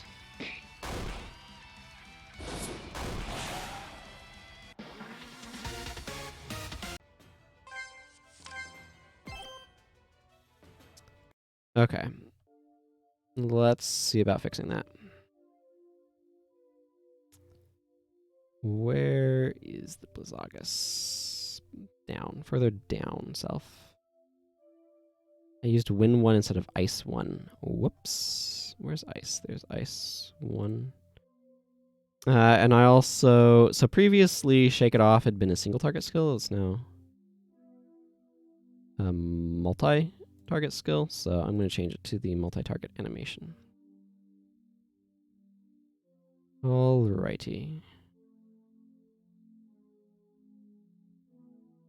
Let's see. So Prismage. What would be good for the Prismage to have? The Prismage is water and fire themed. Would it be good to give a healing skill here? Or would it be good to have another offensive skill? I feel like it'd be good to have another offensive skill because likely the Prismage is using a skill set that is defensive. So if I'm doing that, do I want fire or water? I think I want water because I have more fire stuff. I like the idea of something that hits all enemies.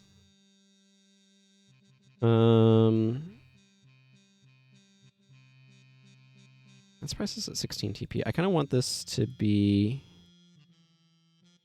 a bit lower. Let's see. What are my multi-hit water animations? Okay. This last one's kind of a summon, so I don't really want to use it. Or I could just go with, like, that on all enemies, or this on all enemies. Let's use water 1, too. Sometimes it's fun to have the full party thing. Sometimes it's nice to do the multiple hits of a single thing. So this is going to do water damage. So how do I want this to work? I could do just as generic, like if you have more MP, it doubles.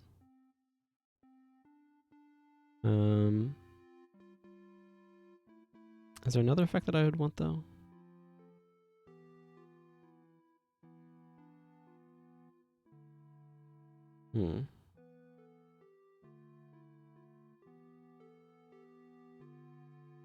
I could also do, like, if he has more MP, it causes MP loss?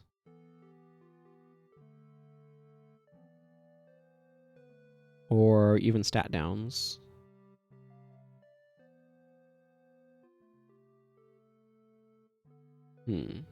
I think I just want a simple implementation here and do A dot water times A dot MP greater B dot MP 3 2.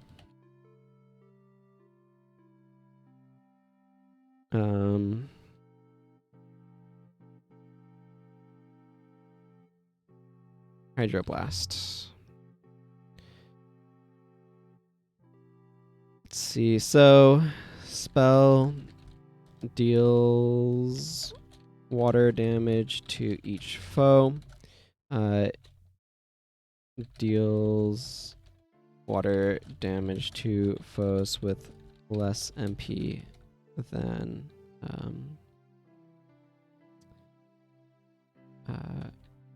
the caster. So this is going to just be A dot water times 2, and this is A dot water times 3. This is a pretty simple implementation, but the fact that it hits all enemies and is relatively cheap is actually quite useful. Yeah, so I'm going to go with that for here. I'll need to test it to see how well it plays, obviously. The War Mage is an interesting one. I kind of want to give her a metal HP damage skill.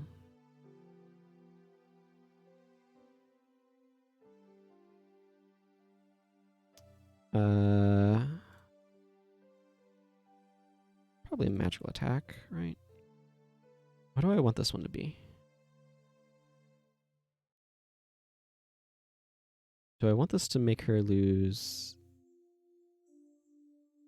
HP or...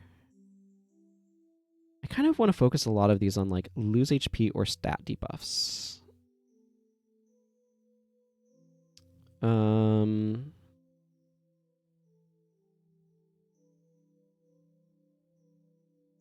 If I did that, I'd want to calculate damage before any stat debuffs. I feel like losing HP is kind of a generic thing that works well for her.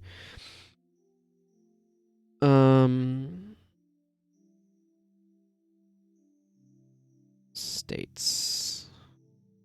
Which one is... Fear is metal.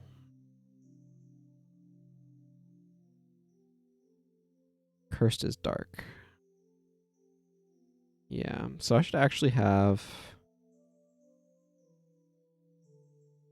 From the shadows, inflict curse, not dark, or not fear.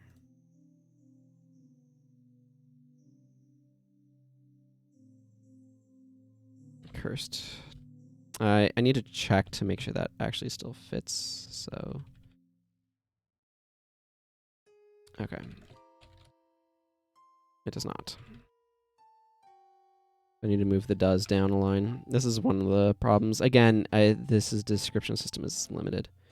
I actually want to kind of specify that does curse, though, because I want to try to be at least somewhat pedantic about these things.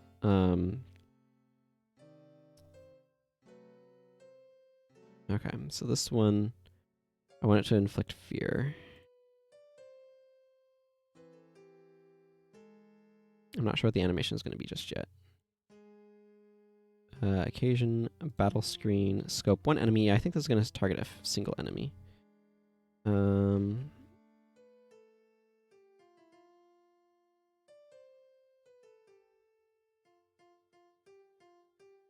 Okay, so let's start with something that I know is going to happen. Calculate attack.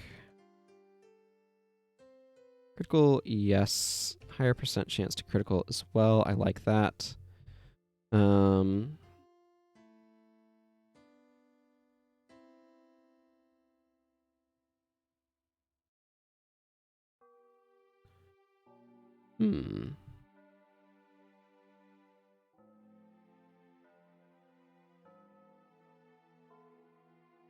can have this do like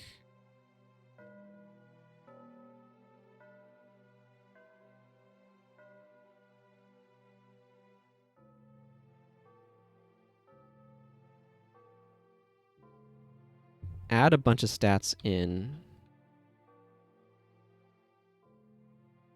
So if I go var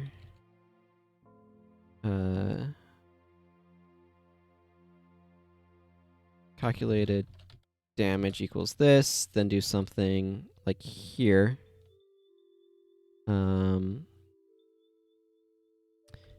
A dot add debuff. Let's see, I'd want to debuff earth and fire. So that would be okay, let's worry about that in a second here. No, not that. I want calculated damage.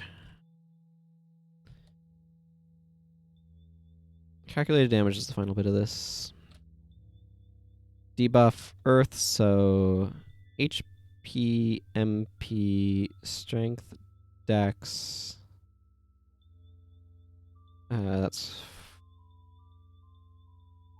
3. So I want 4 and 5.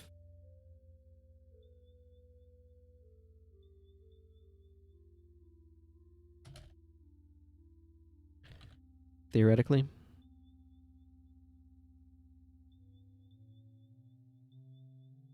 Okay.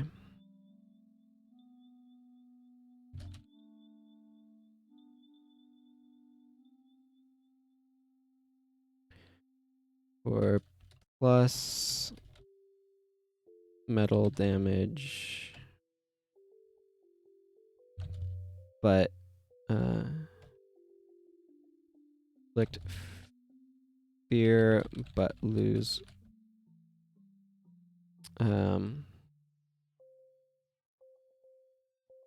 stage.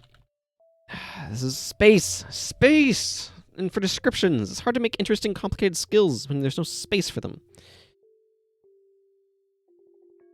Okay, how do I construct? Let's see, metal damage deals plus and inflicts fear, but you lose 1 stage each in fire and earth. There we go. That'll work. Okay. I'm just adding a pile of stats on here. Earth, fire, strength, and dex. Okay, what do I want to call this? The thing is, I'm using both MP and TP, so the name needs to be relatively short.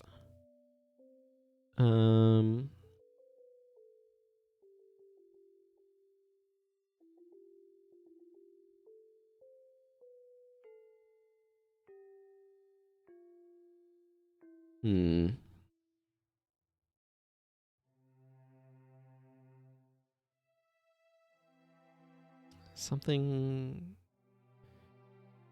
I want it to be like... Reckless Charge, but that's way too long.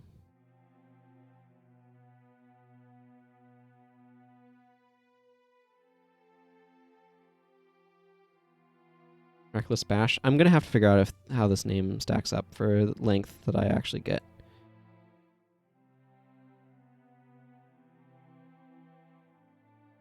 Now, this is a question. I don't think the Blizzagus actually gets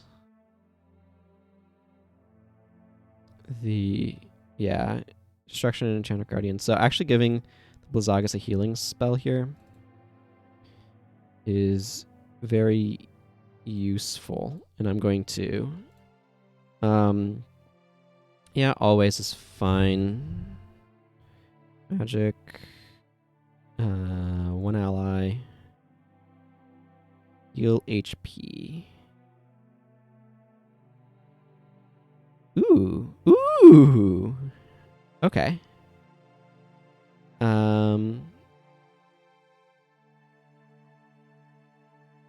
HP recover. Water. I'm gonna make this like 10. It's gonna be like 12 times water for the actual heal. If A dot... Oh, this needs to be A dot water. If A dot TP rate greater 0.5. So if you have more than 50... Actually, I'm going to make it equal to. If you have more than 50% TP, then this is also going to be ST move state B condition... or remove count. B condition 1. Okay, I like that. Yeah, I'll have to see how this is, but this is a very cool spell concept to me. I just want to double check to make sure I'm removing properly. Shake it off.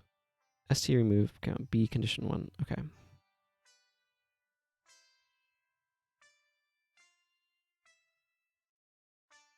Prismage is not Blizzagus.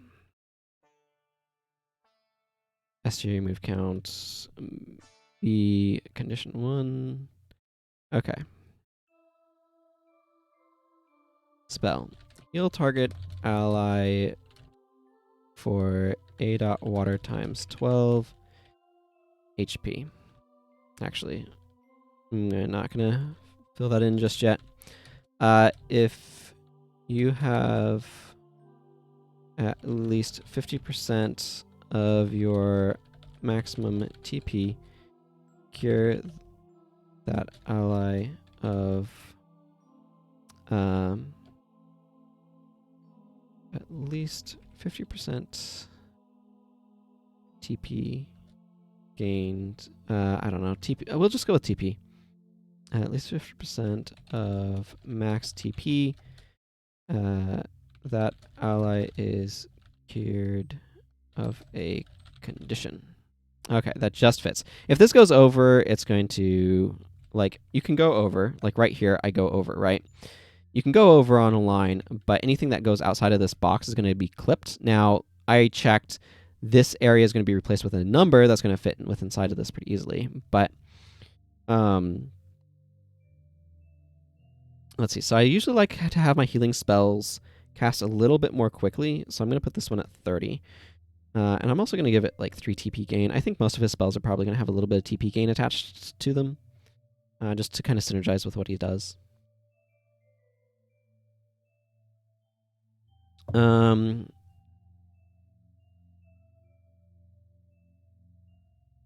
going to call this Hot Spring. Now, what's the...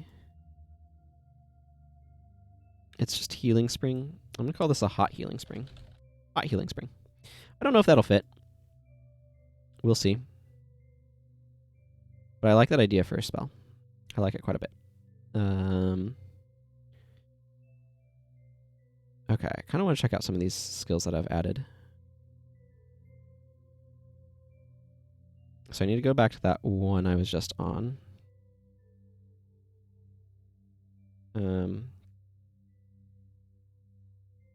Game. I need you back, game. Let's see, because this one has that Hot Healing Spring. I also need to do one with the War Mage. I'm not sure actually if this file has him at high enough level. No, he doesn't actually have Hot Healing Spring yet over here. I guess it's somewhere. You know what? Instead of trying to do things this way, let's actually just go inside this and do an enemy troop and put in the dudes that I want at... I don't really care. This is fine. At the level that I want. So I gave Esgar Duel. Yeah, I want to keep Kalissa. Isa. Are those the main ones? They just added skills too? I think so. I'll leave you here because I don't want to make a new character. You can't see the dialogue that I'm using, but I'm having to put a bunch of stuff inside these. So, ooh, Wind-Imbued Scimitar. I'm going to give you an Ice-Imbued Scimitar. That's not a weapon that they get access to just yet. But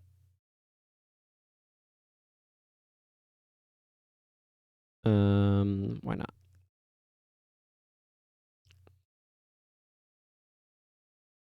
Ice Mage's jacket. He is an Ice Mage, so giving him an Ice Mage's jacket makes sense.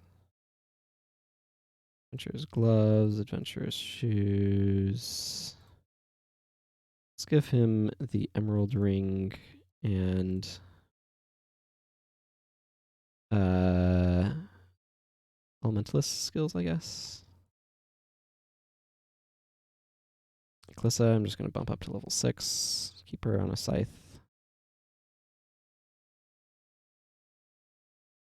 Esgar Duel. What do you get, my friend? How about you get a Sun Wand and a Carved Oak Focus. Healer's Ribbon. Could realistically have Healer's Robes. Silver Bracelet. Sure, why not? Adventurer's Shoes.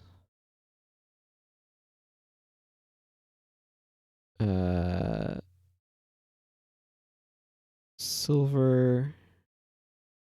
Let's give you a silver sapphire ring. And I feel like you might have Healer's Expertise. Okay, let's go see what I've got here. Oh, level 6 is probably not high enough to get all these skills, or is it? I do have Hydro Blast now. Deals 90 water damage to each foe, deals 135 water damage to foes with less MP than the caster. Okay. That seems pretty alright.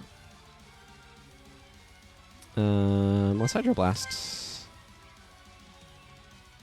Yeah, okay, she doesn't have hers yet. I'm going to actually test battle, but I'm going to just bump all these guys up to like level 12. Level 12 is going to like ridiculously outclass all these, but I want to have them high enough that I can actually get access to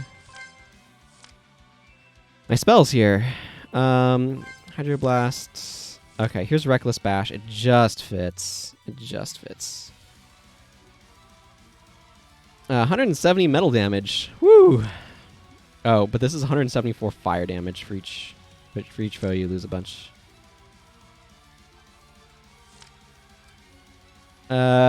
Right. I might need to pump up the damage there. I'm not quite sure. Healing Hot Springs. Heal target ally for 960 HP. If you have at least 50% of max DP, that ally is cured of a condition.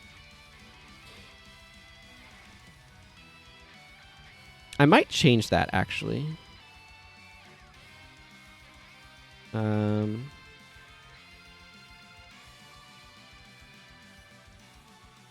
To be able to tell you whether or not you match that criterion. His Firestorm's absolutely wretched, by the way. Let's just end that air ooze. Oof! That's why I wanted to end that air ooze.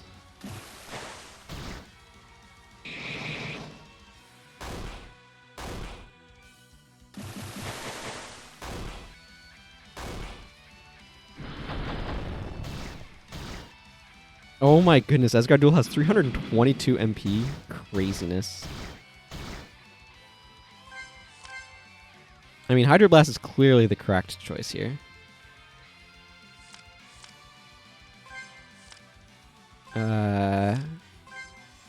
Reckless Bash this water ooze, please. Healing Hot Spring. That fits too, which is good. He also has enough that he can cure himself of a thing. Hydro Blast ends that thing. Yeah, and her fire and earth are both staged down by 1. You can see that over there.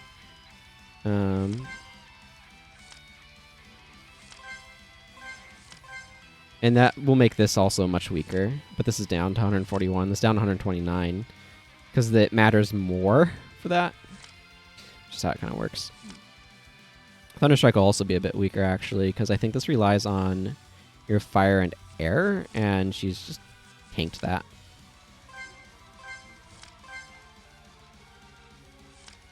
There's just Slicing Winds that. Slicing Winds will probably end it. Yeah, easily. Easily. Okay. So I'm going to want to look at some numbers here. First of all, I like Healing Hot Spring. The thing that I was thinking about is I could potentially add here is a thing to tell you if you have enough TP.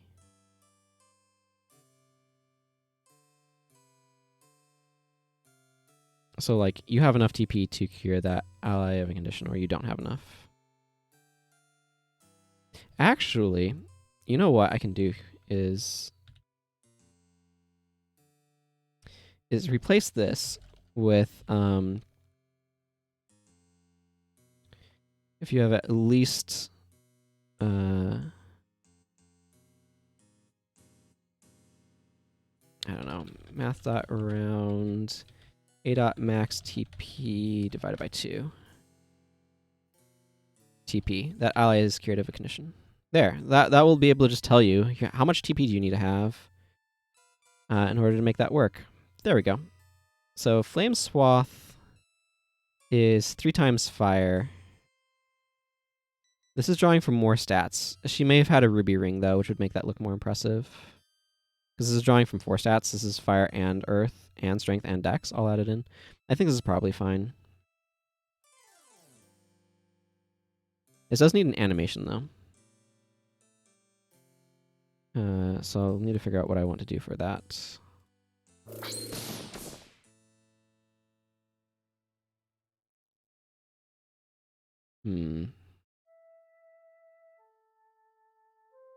Neither of those are really appealing. Body slam? Is this yeah, no, that's not really great either. I could do like hit effect. I feel like hit effect might be best. Yeah, that's an elaborate one.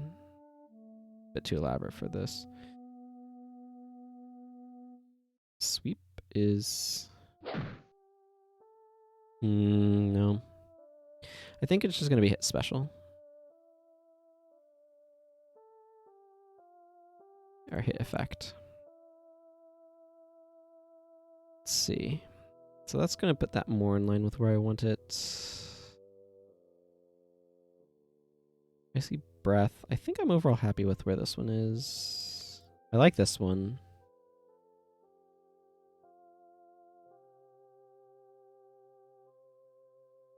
Do I have 2 on everybody? Ah, the Berserker needs a skill 2 as well. Okay, well, at this point, I'm kind of feeling like my brain needs a break from trying to be creative. So I'm going to go ahead, I think, and end the stream here. Let me know what you think. I will be back for my normal Guild Wars stuff tomorrow. But this seems like an okay spot to end things at. So yeah, just let me know what you think of this thing that and all that. Particularly if you are watching the VOD of this, that will be going up soon.